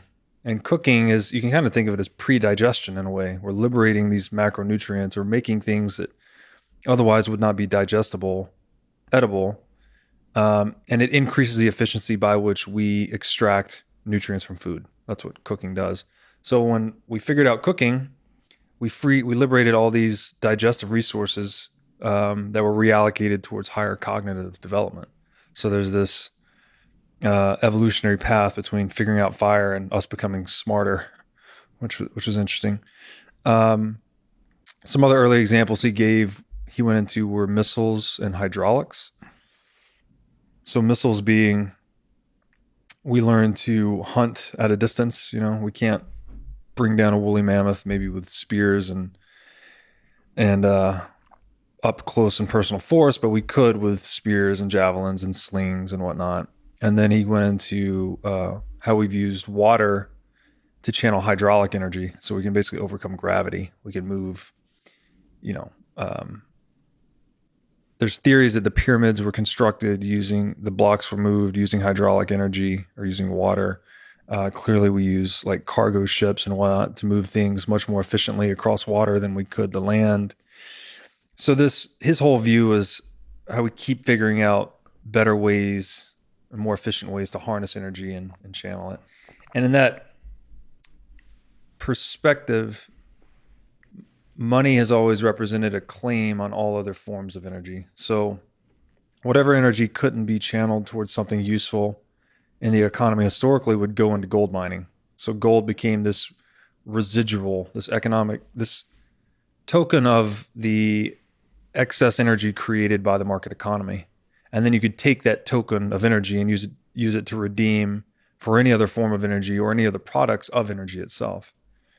So it's, I guess that's my best approximation of it. And it just really shattered my worldview again, because I'd always thought about it as time. Like, we spend time sacrificing to obtain money that we then redeem for commensurate sacrifices from others, but I'd never considered it purely as energy. And then it also ties back into gold, where there was an energy expenditure necessary to obtain gold. So there's a proof of work associated with obtaining gold that protected its market value, right? So you had to expend, again, if market value of gold's 2,000 an ounce, you had to expend 1,900 an ounce mining. So it kept producers honest in a way. So do you think something like proof of stake, that's more about reputation than an actual exertion, like energy, can work? No, I think proof of stake is inherently centralizing. It's like the old Matthew principle: from those who have to those who have, more will be given. From those who have not, everything will be taken. That's what proof of stake is. You need proof of work to embody skin in the game in the marketplace, such that contributions are commensurate with consideration received. That's how systems work. What's the idea why proof of work might incentivize decentralization? Like, do you worry that as Bitcoin becomes more powerful, it may become again more centralized? Well, the decentralization of Bitcoin is largely driven by the nodes, actually, which aren't actually mining. They're just choosing which rule set to implement. Um, and then the mining network is actually enforcing that rule set. So I think the mining network is inherently decentralized in that really anyone with access to cheap energy can become a miner. You can freely enter or exit the market or the network at any time. But maintaining the block size at a manageable level is what's key to maintaining node decentralization. This is an interesting question. Who do you think has more power, the miners or the nodes? Because the nodes carry the idea of the protocol, like the specifics. So in some sense, they have more power. If Bitcoin is an idea, They're but kind of then mutually indispensable, though, because there's no security without the miners. So without the miners, Bitcoin is just an idea. And the idea of Bitcoin is maybe existed even before Bitcoin, right? Just sound money. We just say sound money is an idea. But there was no way to root that into thermodynamic reality without Satoshi figuring out not just proof of work, it's the entire composite of the difficulty adjustment, proof of work, one-way hashing, etc. So I don't know. That's hard to say. Hard to disentangle the two. you've talked about money as morality too. How do you think about moral and immoral action in the context of money? There's this great quote by Rothbard, who's a famous Austrian economist. And he says, quote, "To be moral, an act must be free," unquote. And, I think morality, it changes over time, and it has its roots in biology. Jordan Peterson makes the point that even animals have their own sort of pseudo morality, where, like, with wolf packs, for instance, if there's a dispute between the alpha males, or I guess between an alpha male and a incumbent, the two males will have a fight, basically, and then when it's decided that one has won, the loser will basically roll over and give up his neck to the alpha male. And they do this instead of fighting to the death, because in a wolf pack, they need every wolf so they can go out and bring down, you never know when you're going to need the 20th wolf to bring down the big buffalo the next day or whatever. So they've developed this less than fight to the death social morality to optimize their effectiveness as a wolf pack. Um, and similarly for humans, like our morality sort of emerges um, through competition and play. Even there are these implicit rules that come into place based on how we're organizing ourselves over time. And with so with money, it's interesting because most tools we would consider to be amoral, as in, a hammer can be used to build a house, which could be seen to be good, like a good constructive purpose, or it could be used to bash someone's skull, which could be something evil. And that the tool itself is amoral, doesn't have any independent morality of its own. All of the morality is associated with the wielder of the tool. So, what's the quote? Like, any tool can be a weapon if you hold it right, sort of thing. Mm-hmm. But money's maybe a little bit different in that when you monopolize money, it's only useful as a tool for one thing, and that's for allocating wealth away from some and to others. So it is the only utility of monopolized money is theft. There's no other, there's a lot of propaganda out there that will say, oh, we need to print money to get out of this disaster or to give to the poor, whatever moralistically camouflaged political aim is being discussed. At the base layer of monopolized money is that it's only useful for taking from some and giving to others. So another way to think about this is that money is a paper claim on the savings of society. So it is just a ticket for redeeming savings, which could be time, could be capital, could be knowledge from any market actor in the world. So it's kind of a list of who owns what, if you will. It's a proxy list. If there's one group that can amend that list and others cannot, then they're basically able and incented to modify that list to their own benefit.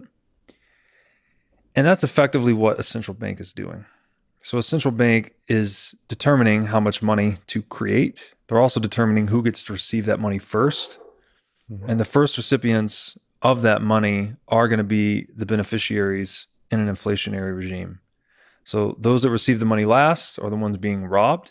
Those that receive the money first are the ones that are receiving the stolen proceeds, let's say. Mm-hmm.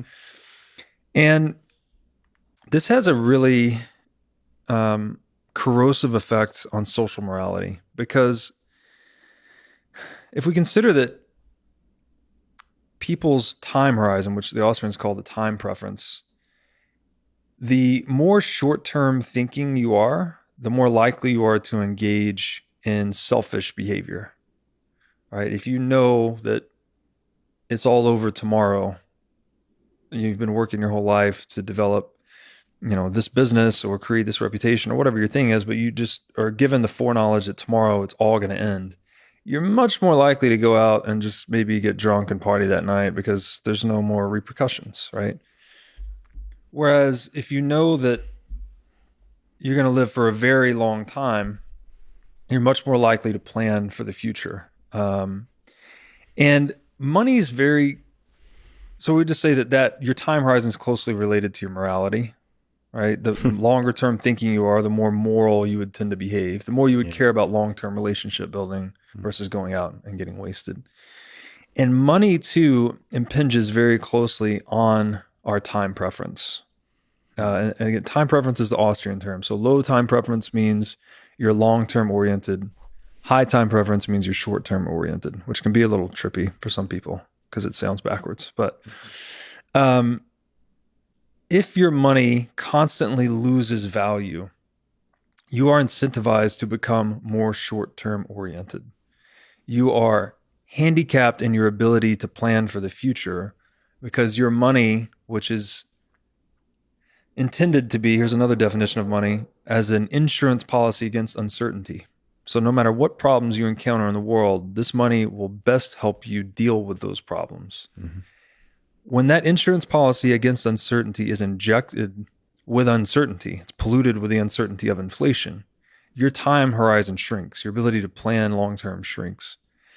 And this impinges on social morality. So There's a great book on this called Honest Money by Gary North. And in that book, he gives the parable of the winemaker.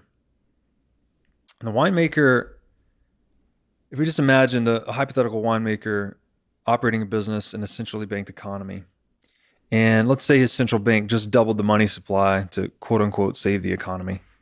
Say it increased the money supply from $1 to $2 trillion. This winemaker that's accustomed to selling wine at $20 a bottle is now faced with basically three choices. And an important point here too, before we get into his three choices, are what prices are themselves. Prices are the most visible aspect of any service. So when you increase prices, you are incentivizing your customers to look elsewhere. Mm-hmm. They're going to look at your competition. When you decrease prices, you're incentivizing market actors to look closer at your product, right? You're delivering a solution at a lower price. So this winemaker that's accustomed to selling his wine at a $20 price point, all of a sudden, because of his central bank has tripled the money supply, he has three choices. He can either keep selling his bottle at $20 and all of his inputs will increase due to inflation by 50%. So he will lose 50% of his profit margin as a result. So he can choose to eat that loss. He can choose to double the selling price of his bottle of wine from $20 to $40 because all of the price of his inputs doubled. So then he would maintain his profit margin. Or the third one is that he could choose to water down his wine or use inferior ingredients. So he could use cheaper inputs and maintain the output at the same price. So he could basically start selling his customers an inferior product for the same price to preserve his profit margin. Now, again, case number one is not very palatable. He doesn't want to eat the economic loss. Case number two is not very good either because he's then incentivizing all of his customers to go shop other winemakers if he doubles his price.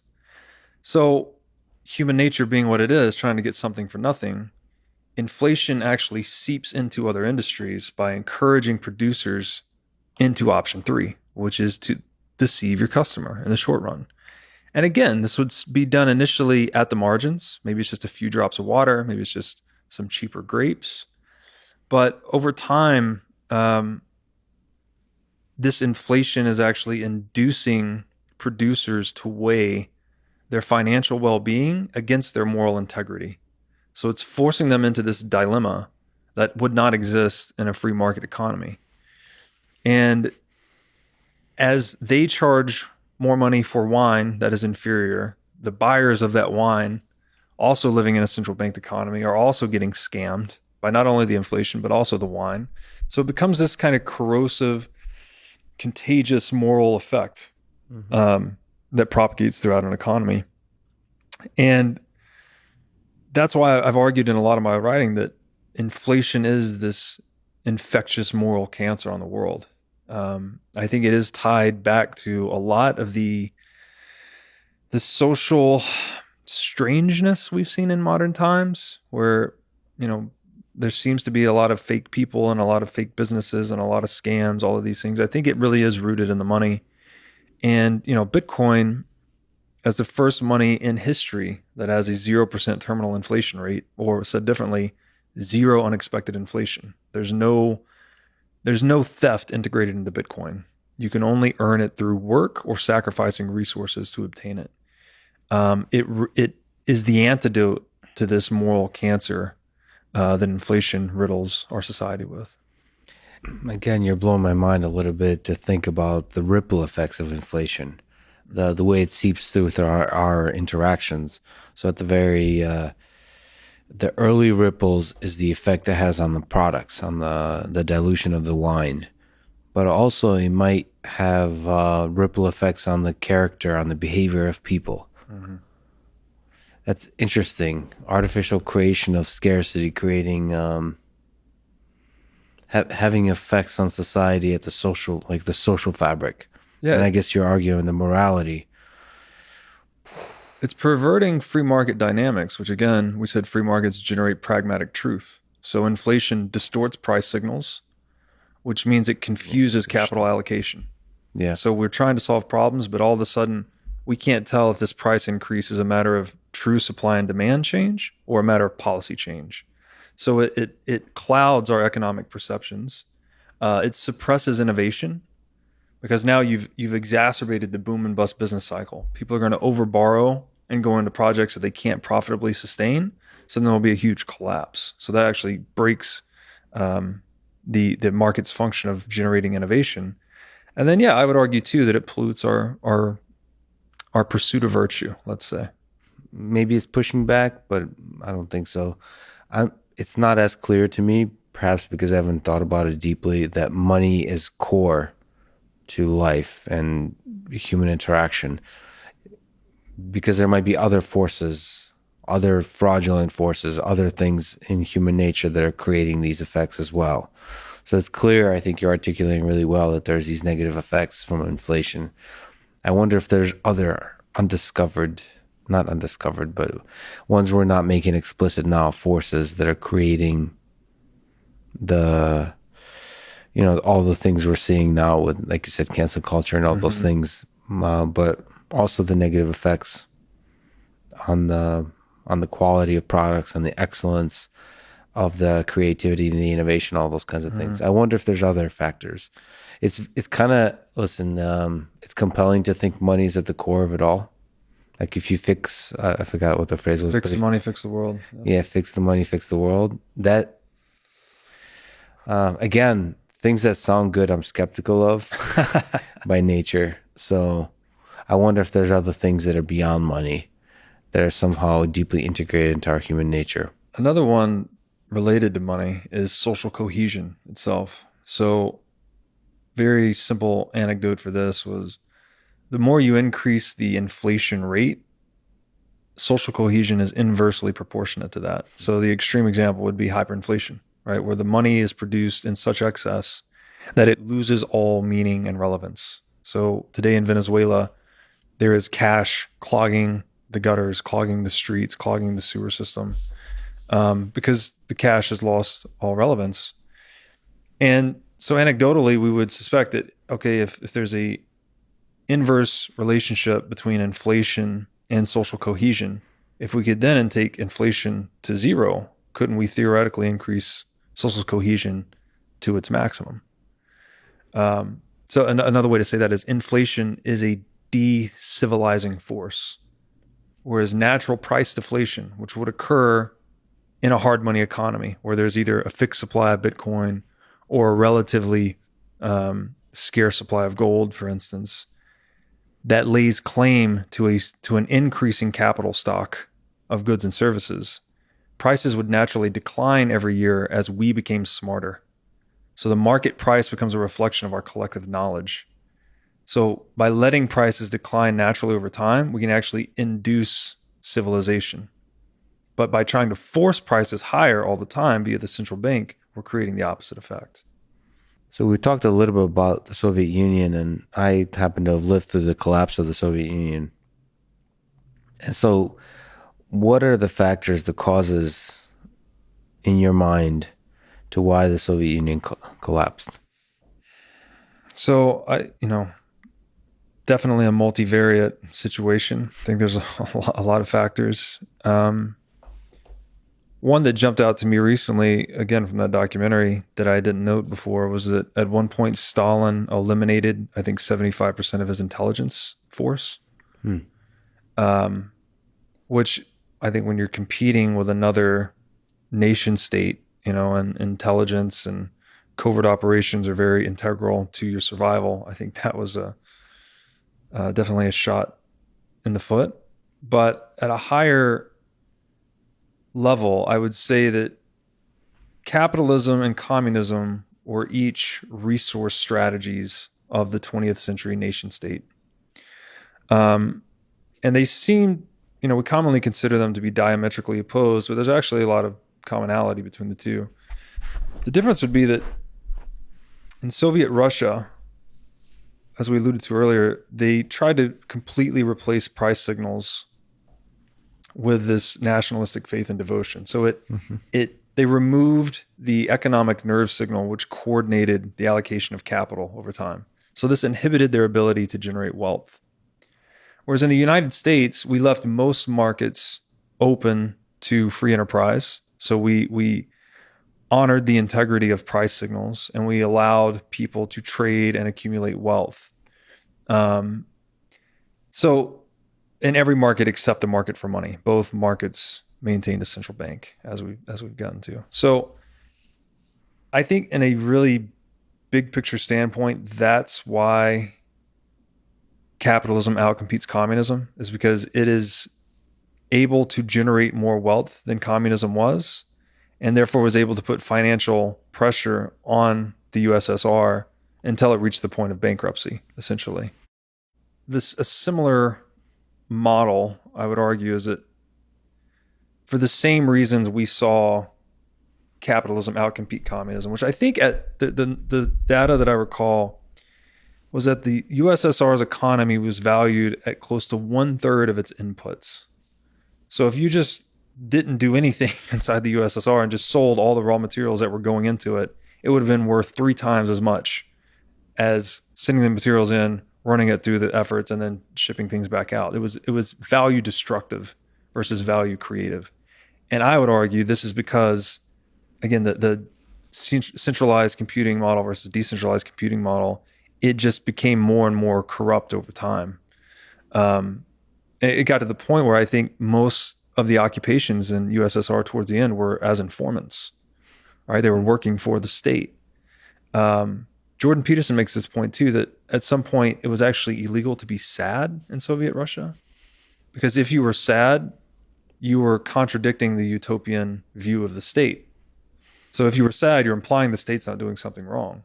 But by the way, this does remind me, what do you know what Jordan Peterson thinks about Bitcoin and about the future impact of Bitcoin on the society?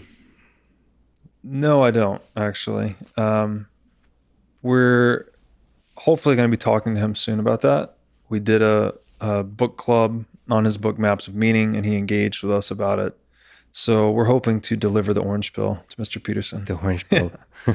I think his audience is one of the most important audiences in the world to understand Bitcoin. These people that are conscientious and responsible.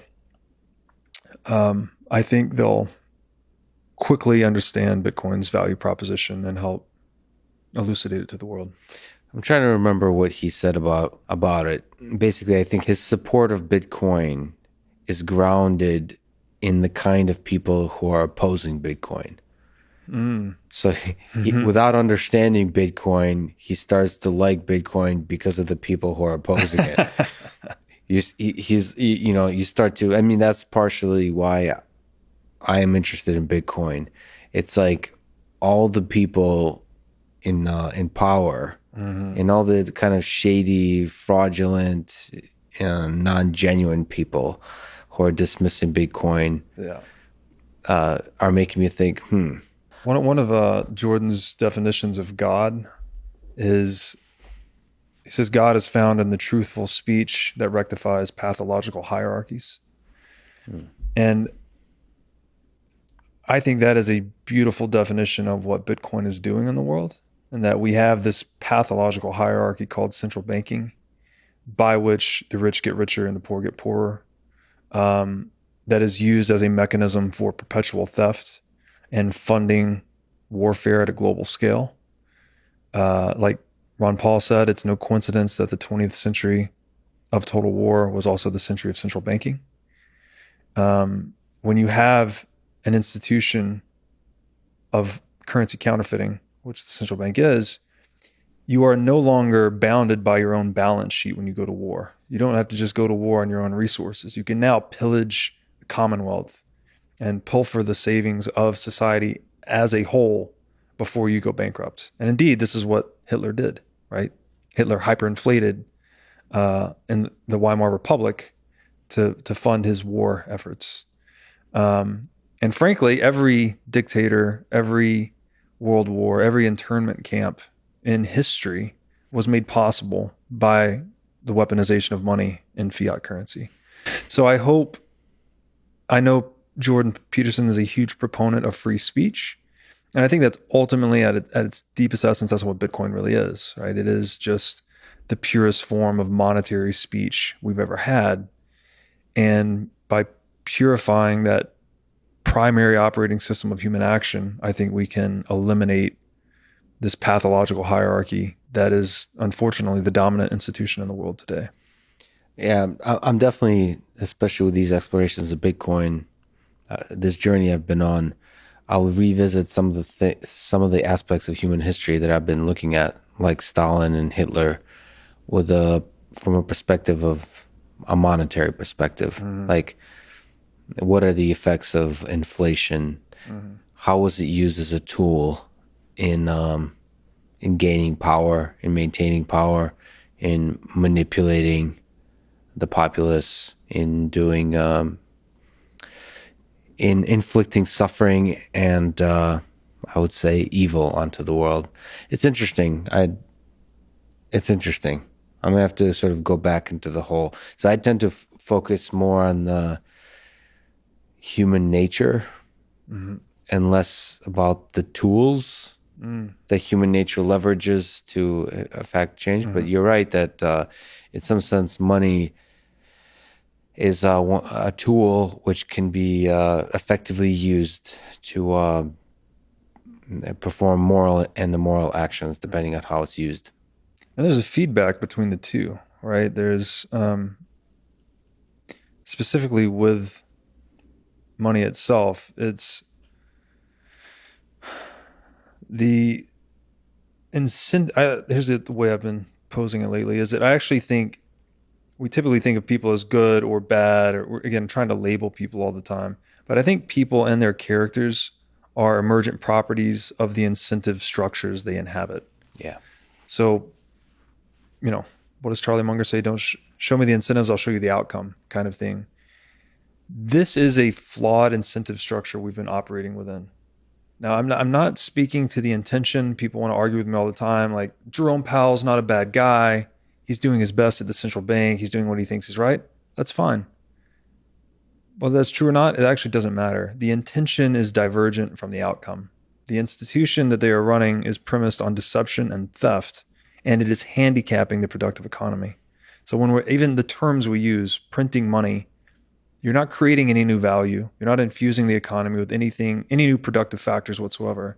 You're just harvesting the economic surplus created by entrepreneurs in the marketplace. It's impossible to add any value to an economy by increasing the paper claims on its savings. So there's a feedback loop between man and tool, between creator and created. And I think we have to honor the relationship above either one, right? Trying to put the right people in the system or just build the right system. We need both.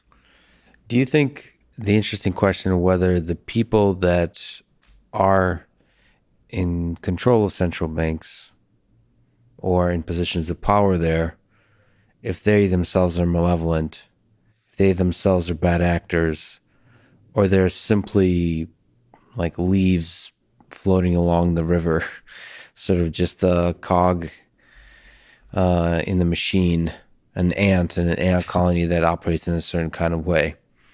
Like, where do you put the blame? Do you put the blame on the way things are operating onto the individuals or onto the system itself, the idea behind the system? And is it useful to place the blame somewhere? Because for me, it might be useful to understand that in order to figure out what the solution is. I tend to not put the blame on the individual. Like, I tend to believe most people are good and want to see themselves as good. And so in that case, it's very difficult to be truly malevolent as you would need to be to control, to gain centralized power at a large scale. But I know a lot of conspiracy theorists and just a lot of people think that there is evil humans in the world that seek power, maintain that power, and then use that power for bad purposes. I think they're just people. And they're just trying to get something for nothing, like all of us do. I like this framework of thought that you have. Yeah. Honestly, Yeah. and that's what the central bank is the ultimate institution to get something for nothing. You get a perpetual income stream, the ability to acquire more and more territory in the world through monopolizing the supply of money. And you can literally print money. You can buy your way out of anything and buy your way into anything in the world. So it is, I think, the most, not say the most, but a group of very intelligent people put this thing together and figured out how to get something for nothing in perpetuity, um, by clouding people's conception of money. And, if we look at the central bank, it's been around for a while, but the latest implementation here in the US is the Fed. It's about 100 years old. It's an analog age institution that I think has lost a lot of its relevance in the modern age. And I don't think it will survive the ever galvanizing gaze of the digital age. There's just too much sunlight, too much transparency today. Ideas move too quickly for something like this to remain relevant. But they are just people. They are just seeking something for nothing. But I think when you concentrate that much power and that much control, that much wealth into the hands of few, it does change. Hayek argued that the nature of power, again, it's something that we all sort of desire. To be completely powerless, you're really unhappy, right? If you're totally powerless, you're a slave. Someone else tells you what to do. You have no autonomy. It's miserable, right? So there's this, it makes the consolidation of power alluring, and that we want to protect ourselves from that slave state, let's say. But like many things, it can be taken too far. And when you concentrate power into too few hands, Hayek argues that it transforms. It becomes something much more intoxicating than it would be if it was held in a more distributed way. And I think that gets into a lot of these, I don't know if they call themselves elites or people call them elites or whatever, let's say shareholders of central banks, people participating in the World Economic Forum, things like this. They come, I guess the incentives, right? The incentive schema they're in is rewarding them constantly, telling them everything they're doing, saying, and thinking is correct because they just keep getting richer all the time. And it leads you closer to this definition of evil, which in the book Paradise Lost, Friedman said, evil is the force which believes its knowledge is complete. So these people become more and more convinced that they have the plan, or they have the course of action that will save the world, that if everyone would just listen to them, that they would lead us to the promised land, right? Whether this is Bill Gates saving us from a climate crisis, or any of these other economic policies that are targeted at a certain outcome, but almost always diverge almost perfectly from that outcome, creating its opposite effect. I think that's the problem, that we have this mechanism that can concentrate wealth and power into the hands of so few that it leads to the proliferation of evil, meaning that it convinces people that their knowledge is complete. Whereas something like a Bitcoin almost forces the opposite outcome. In a Bitcoin denominated world, in a pure free market, the consumer is sovereign. So you cannot earn value in the world unless you are serving your fellow man, unless they have expressed through their buy and sell decisions in the marketplace, right? You've created a satisfaction of a particular want that they value so much. They've acquired so much of your good or service that you've become rich. You can only maintain that position of wealth so long as you continue to serve your fellow man. So it changes the incentives such that dominance in the world can no longer be paired with coercion. It has to be paired with competence. And that's how this, when we say Bitcoin fixes this, that's what we mean. Like, it restores that skin in the game, that balance of incentives and disincentives that help us properly navigate reality. And it prevents the buildup of systemic rot like we see with the central bank. What books? People love this question. And you're exceptionally well read. You've explored all kinds of ideas. Is there some books, technical, fiction, philosophical, coloring books, children's books, had an impact on your life and you would maybe recommend to others that they should read? I think we mentioned a couple of them here today, but I think a really useful triplet of books that I've been recommending recently to help diffuse this materialist worldview of reality, where we still think in kind of the Newtonian model that it's atoms and cause and effect. And um, I'd first recommend Jordan Peterson's book Maps of Meaning. It's a deep dive into mythology and how it's developed over the course of history, and how it's reflected both in our social structures and our intrapsychic nature, really, and how they come to reflect one another in a way. Like the way we think, again, shapes the world, and then the way the world is shapes the way we think. That's an excellent book. It's a very dense and difficult read. Actually, this trilogy is pretty brutal. Probably take you a year to read, hours a day. The second one I mentioned earlier was Human Action by Mises.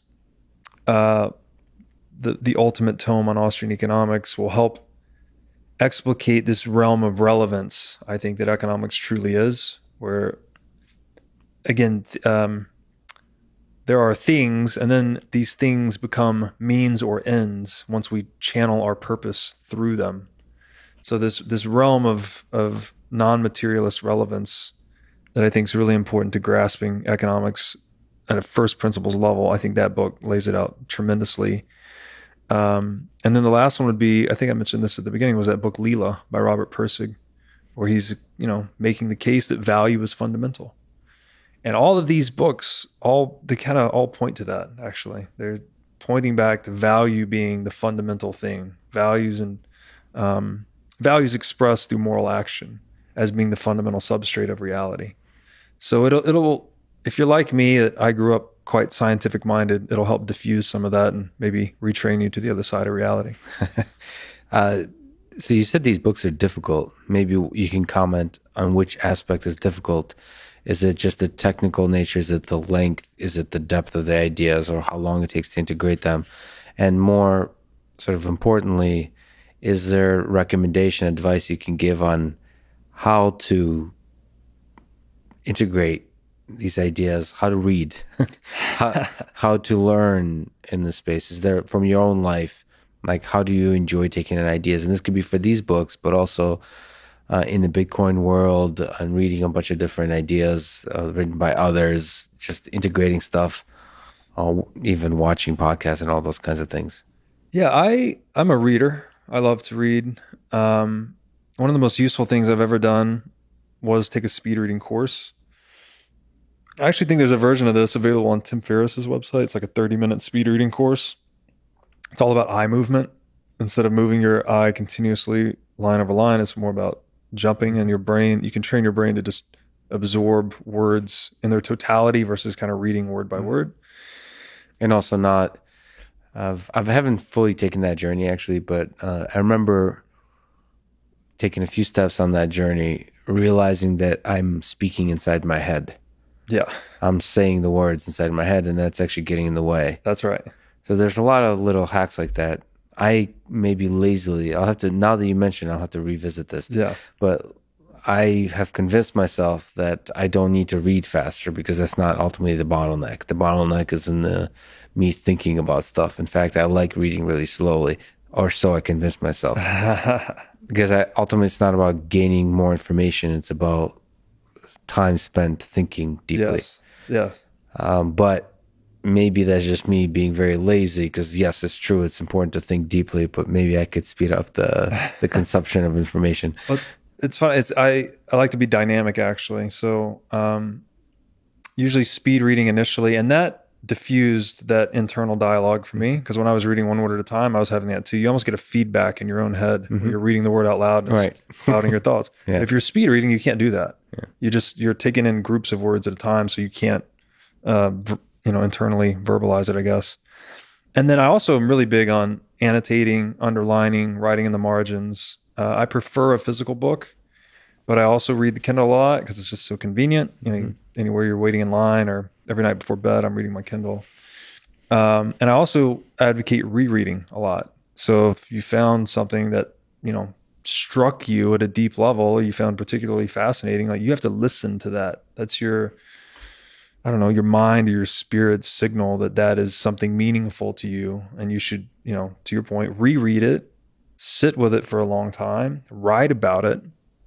And And that becomes the ultimate triumvirate of synthesizing an idea, actually. If you can read about it and then write about it and then go and talk about it, you get this crystallization of understanding that's just not possible doing any one of the three or any two of the three.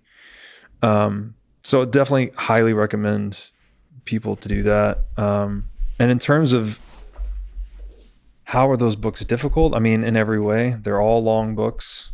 In terms of density, I would say Leela is the least dense. Maybe Maps of Meaning. I don't know, but Maps of Meaning and Human Action are both extremely dense. But they're just I had to read those books very slow. You just have to take your time with them. To give you an idea, with Jordan Peterson, he's said this a lot with Maps of Meaning. He spent 3 hours a day writing for 15 years to write that book. It's probably, I think it's a 600-page book.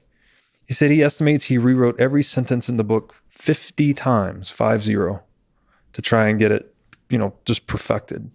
And when you read these sentences, you can tell that he rewrote it 50 times. I've used actually Anki for spaced repetition. It's like it's an app. I'm not sure if you're familiar with it, but it allows you to load in facts or terms or entire paragraphs, and then it brings them. You review them every day, and then it brings them up less and less often over time as you show yourself being able to remember the thing that you wanted to memorize. And oftentimes when I'm reading, what I want to memorize is the key idea. But also, like, I use it for, I'm terrible with names, so I'm started to use it for names too, of names of people, names of like people that I want to remember. Yeah. And also throughout history and also in my own personal life, but also events.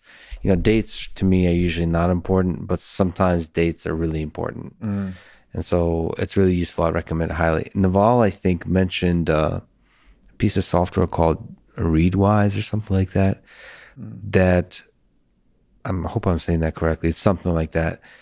And what it does is it goes to your highlights from your Kindle or the various places where you highlight stuff that integrates with Goodreads. And it does the same kind of spaced repetition, but for things you've highlighted. That's super cool. It sends an email every day. It's been really, I recommend it highly because it sends, like, to me in email form a selection of the things I've highlighted and previous things I've read.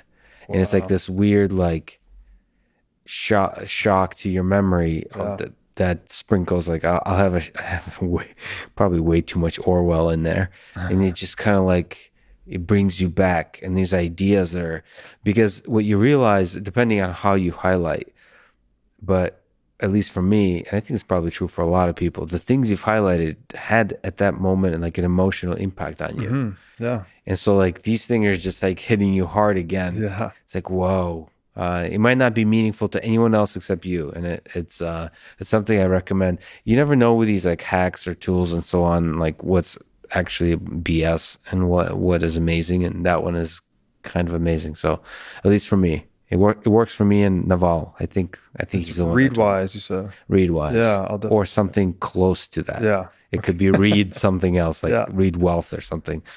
The one other thing I really like, and this is more of a new one, is I used to always listen to music at the gym, but now I've just, because I'm so backlogged on podcasts, right? There's so many. I exclusively listen to podcasts when I'm walking or when I'm at the gym, anytime I'm doing something that I can't, read, basically. And I think there's something really special about exercise and ideation.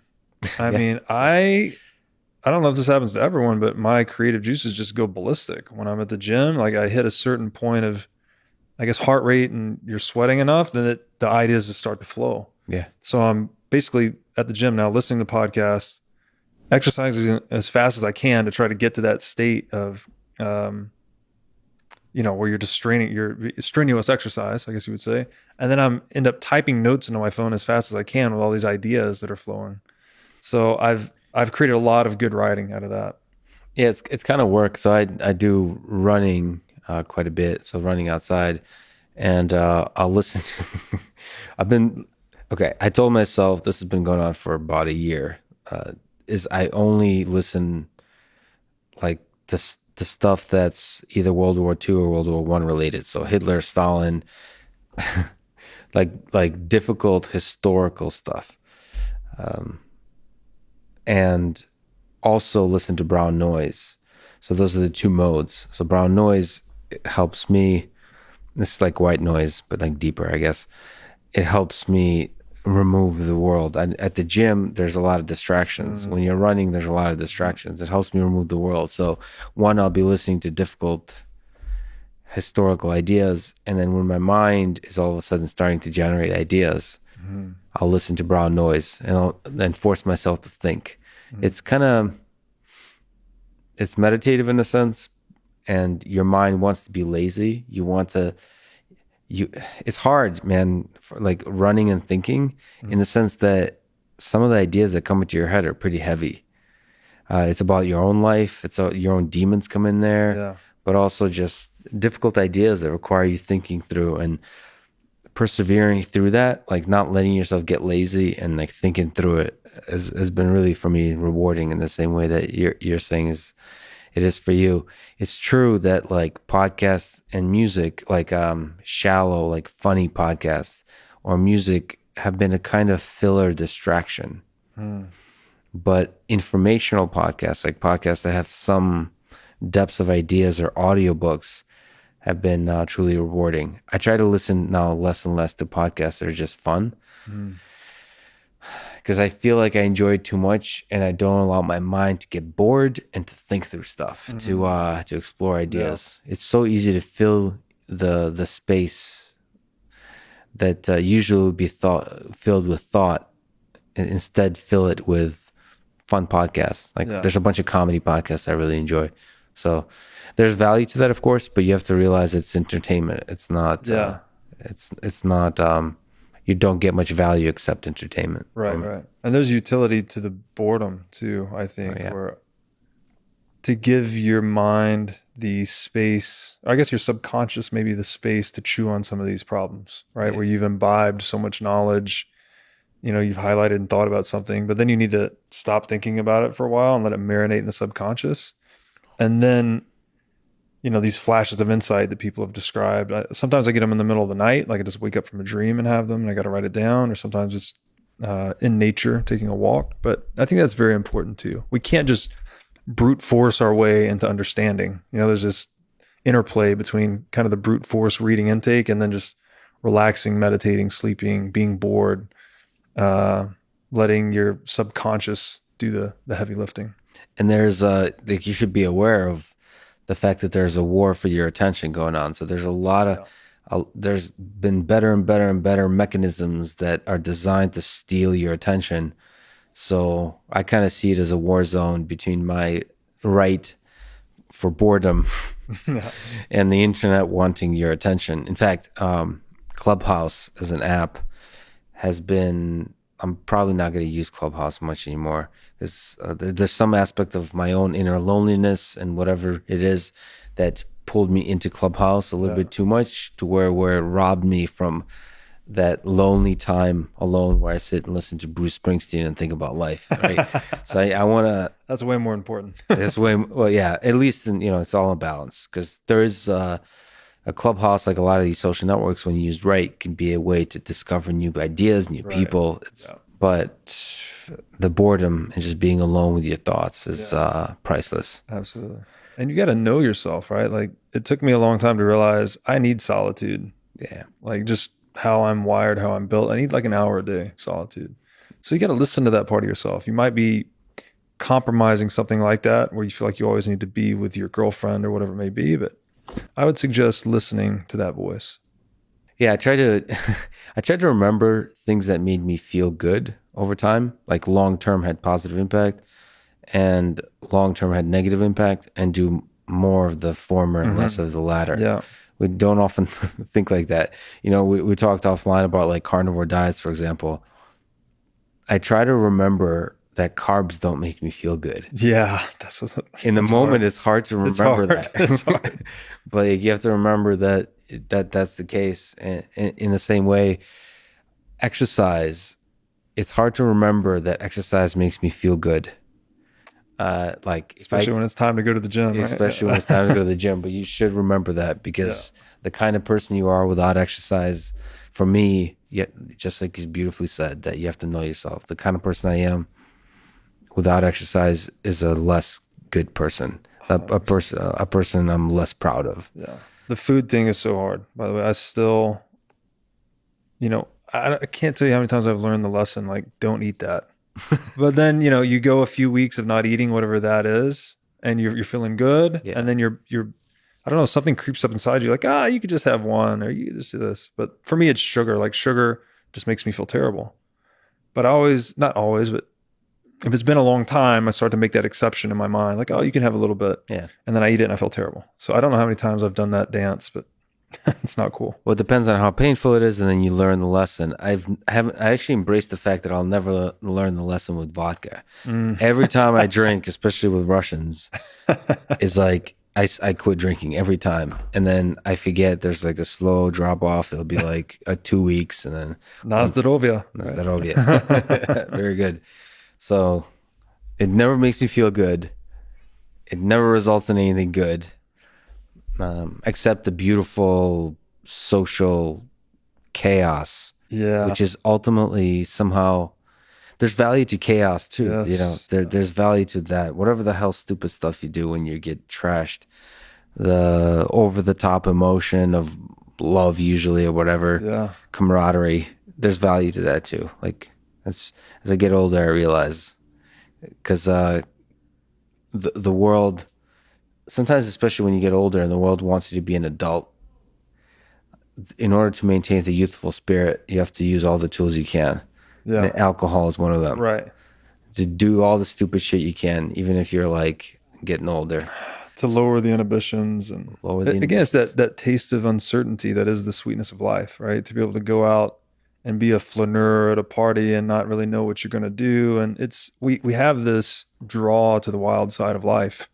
As much as we try and build up order around ourselves, I think there's always going to be an appetite for that. I've always, most of my life, I've always been a social drinker, but I actually gave up alcohol a year ago. And I would add that to the idea, the repertoire for dealing with bigger ideas, because alcohol's fun. It's good times. It can be analgesic. It can do it can give you all these benefits if you use in the right amounts. But I got to the point personally where I was trying to wrestle with these ideas that are just so much bigger than me and I have this backlog of books that was growing faster than I could read them, that I just reached a point where I decided I wanted to start making sacrifices toward attaining that. And alcohol was just an easy one. It's you spend, even if you just drink socially on the weekends, you're probably spending 5 to 10 hours drinking, and then maybe another 5 to 10 hours recovering, perhaps on the day after. So it was a difficult transition initially, but once you get through a couple of months, I feel amazing without it. I sleep better than ever. My workouts are better than ever. I'm sharper than ever. I'm more lucid. So I'm not trying to be a proponent for like not drinking, but I just want to But say you're a proponent for sacrifice I am a in big some proponent for dimension. sacrifice. Yes. Is there advice you would give to a young person today, curious about Bitcoin, curious about how they succeed in the world, or both career wise and just in life in general? I mean, the strongest piece of advice I have this is beyond just Bitcoin. This is you managing your own personal and financial affairs, is that you need to invest in knowledge first. Um, it's not good enough to just follow the crowd and buy a 60/40 portfolio and put it in a Roth IRA and plan on Social Security. I mean, the world's changing much faster than any existing institution is going to be able to keep up with. So that's why that's why I named the show the question, what is money? Like, I think that to me is the rabbit that took me down the rabbit hole. Is like just asking that question naturally progressed to these other questions, like what is value? What is government? What is What is the purpose Speech. of society, speech, all of these things. So I would encourage people to arm yourself with knowledge and study. And like that a lot of financial people always give you, a line of advice and then say this is not financial advice. Or like this is financial advice. Like study, Yeah. study, learn. Knowledge is power. Yeah, This is official financial advice. yes. And you're exercising your divine trait, which is the logos, right? That we are these animals that can tell and believe stories. So it feels like almost a sacred duty to really sharpen that part of ourselves, and use it to create the best world possible. Um, and then, the second one was I think health and fitness stuff. Maybe everyone does this in their 20s. They just live a little fast and beat themselves up. Not that I wasn't like I was living well and, you know, successful by a lot of measures, but I wish I had maybe gotten my act together a little bit sooner. Um, I just Health think, wise, morality wise, yeah, financially. drinking, I think morality and eating, I just was kind of doing whatever I wanted in some ways, let's say. Is there a value to a trajectory that includes a lot of mistakes? So maybe Well, you're supposed to make that's a the great point. mistakes in your 20s. That's a great point Maybe too. the 20s are all about the mistakes. Accumulate the most mistakes possible Yeah, I and don't as quickly as possible. I don't regret any of it, but now that I'm kind of in this place where I feel good and I know the value of a good night's sleep and just I've more deeply explored my own potential, Mhm. that I feel maybe a little regretful that I didn't do this earlier, is all I'm saying. So maybe just exploring different sides of yourself, right? See what it's like to go and make a bunch of mistakes and be wild and crazy, and then maybe try to walk the straight and narrow for a few months and just see what it's like. So Probably a guy doing vodka shots right now, listening to this podcast with his buddies, and if you are, please take a shot for us for all the mistakes you should make in your 20s. And what about love? We talked about money is ultimately a mechanism by which you can pave a moral path through life. To me, one of the purest expressions of that is love, broadly defined, for family, for others, for knowledge, for the world. It's basically an optimistic, open view to the world that embraces all that is beautiful about this world. So, do you think about love often in a personal sense, romantic, family, friendship, and in the broad sense, about its value in a successful life? yeah, of course. I'm blessed to have a 2.5-year-old daughter, and love is a word we throw around. I love these potato chips. I love you, man. I love you, my daughter. It's got so many different intensities, I guess you might say. But um, I don't know. My intuition is that it is something very fundamental to the universe.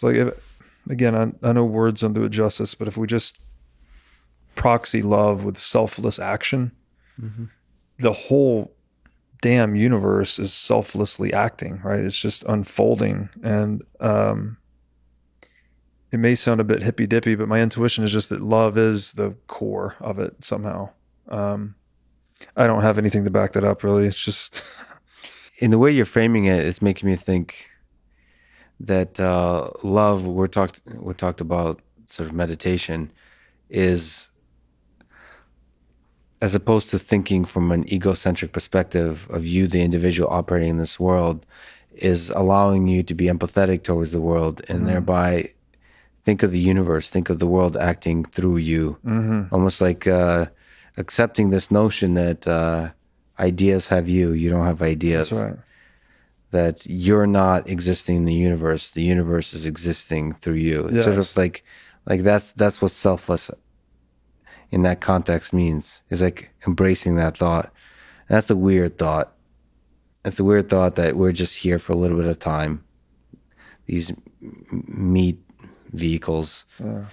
receptacles, and this much bigger thing is just using us, not in a malevolent way, but just like a river flows, is using us to create more and more beautiful things. Yes. Yes, more and more beautiful things. We are the universe experiencing itself, Yeah, frankly, right? So, that's a trippy thought, man.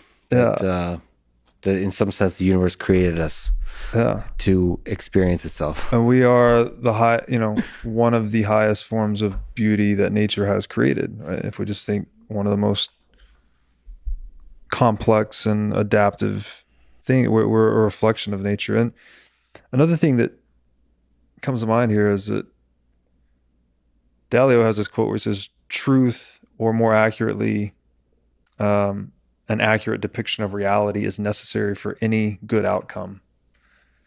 So when we think that love or value is primary, I think that too reinforces this thesis that acting out of love or acting out of proper moral action, you're best reflecting the fundamental nature of reality. Mm-hmm. Therefore, you're best creating the best possible outcomes or the things of the most beauty, whether that's your artistic expression, your children, your business, whatever it is. And Jordan Peterson goes deep into that, where you have to listen to that sense of meaning in your life, or you might have some decision on paper that's so great this way, but your heart says no, your heart says otherwise. Um, I've tried to listen to my heart throughout, and I think that creates the best outcomes. But nevertheless, does it make you sad that you, in particular, Robert, are going to be dead pretty soon? As we talk about scarcity, one of the certain things that ensure the scarcity of the human experience is the fact that you and your consciousness are going to be done. They have a deadline. Only time and Bitcoin are absolutely scarce. I'm fortunate that I guess I got started on this philosophical journey a bit when I was younger, but I got into Musashi and Sun Tzu quite a bit.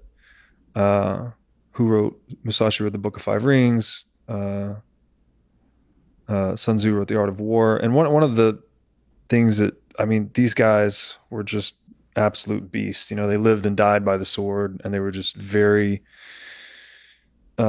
great equanimity about all things in life. And I also found this kind of in the Stoic philosophy, where they just are very cool with everything.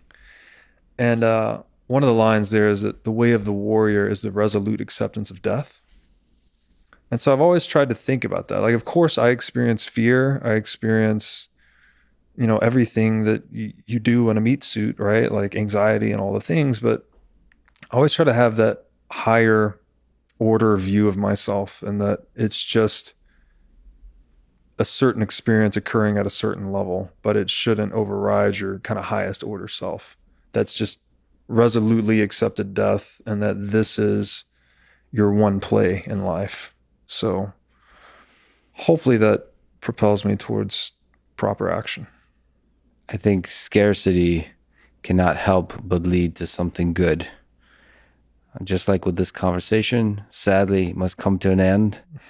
The scarcity of it is what makes it beautiful. So, Robert, this was one of my favorite conversations, philosophically and in every other level.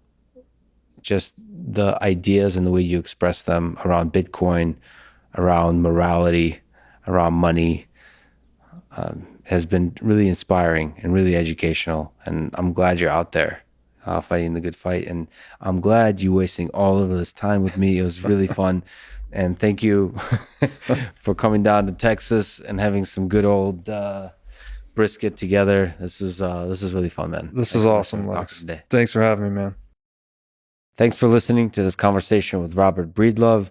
And thank you to Fundrise, Element, Mug Pack, and BetterHelp. Check them out in the description to support this podcast. And now, let me leave you with some words from Nassim Nicholas Taleb. Antifragility is beyond resilience or robustness. The resilient resists shocks and stay the same. The antifragile gets better. Thank you for listening, and hope to see you next time.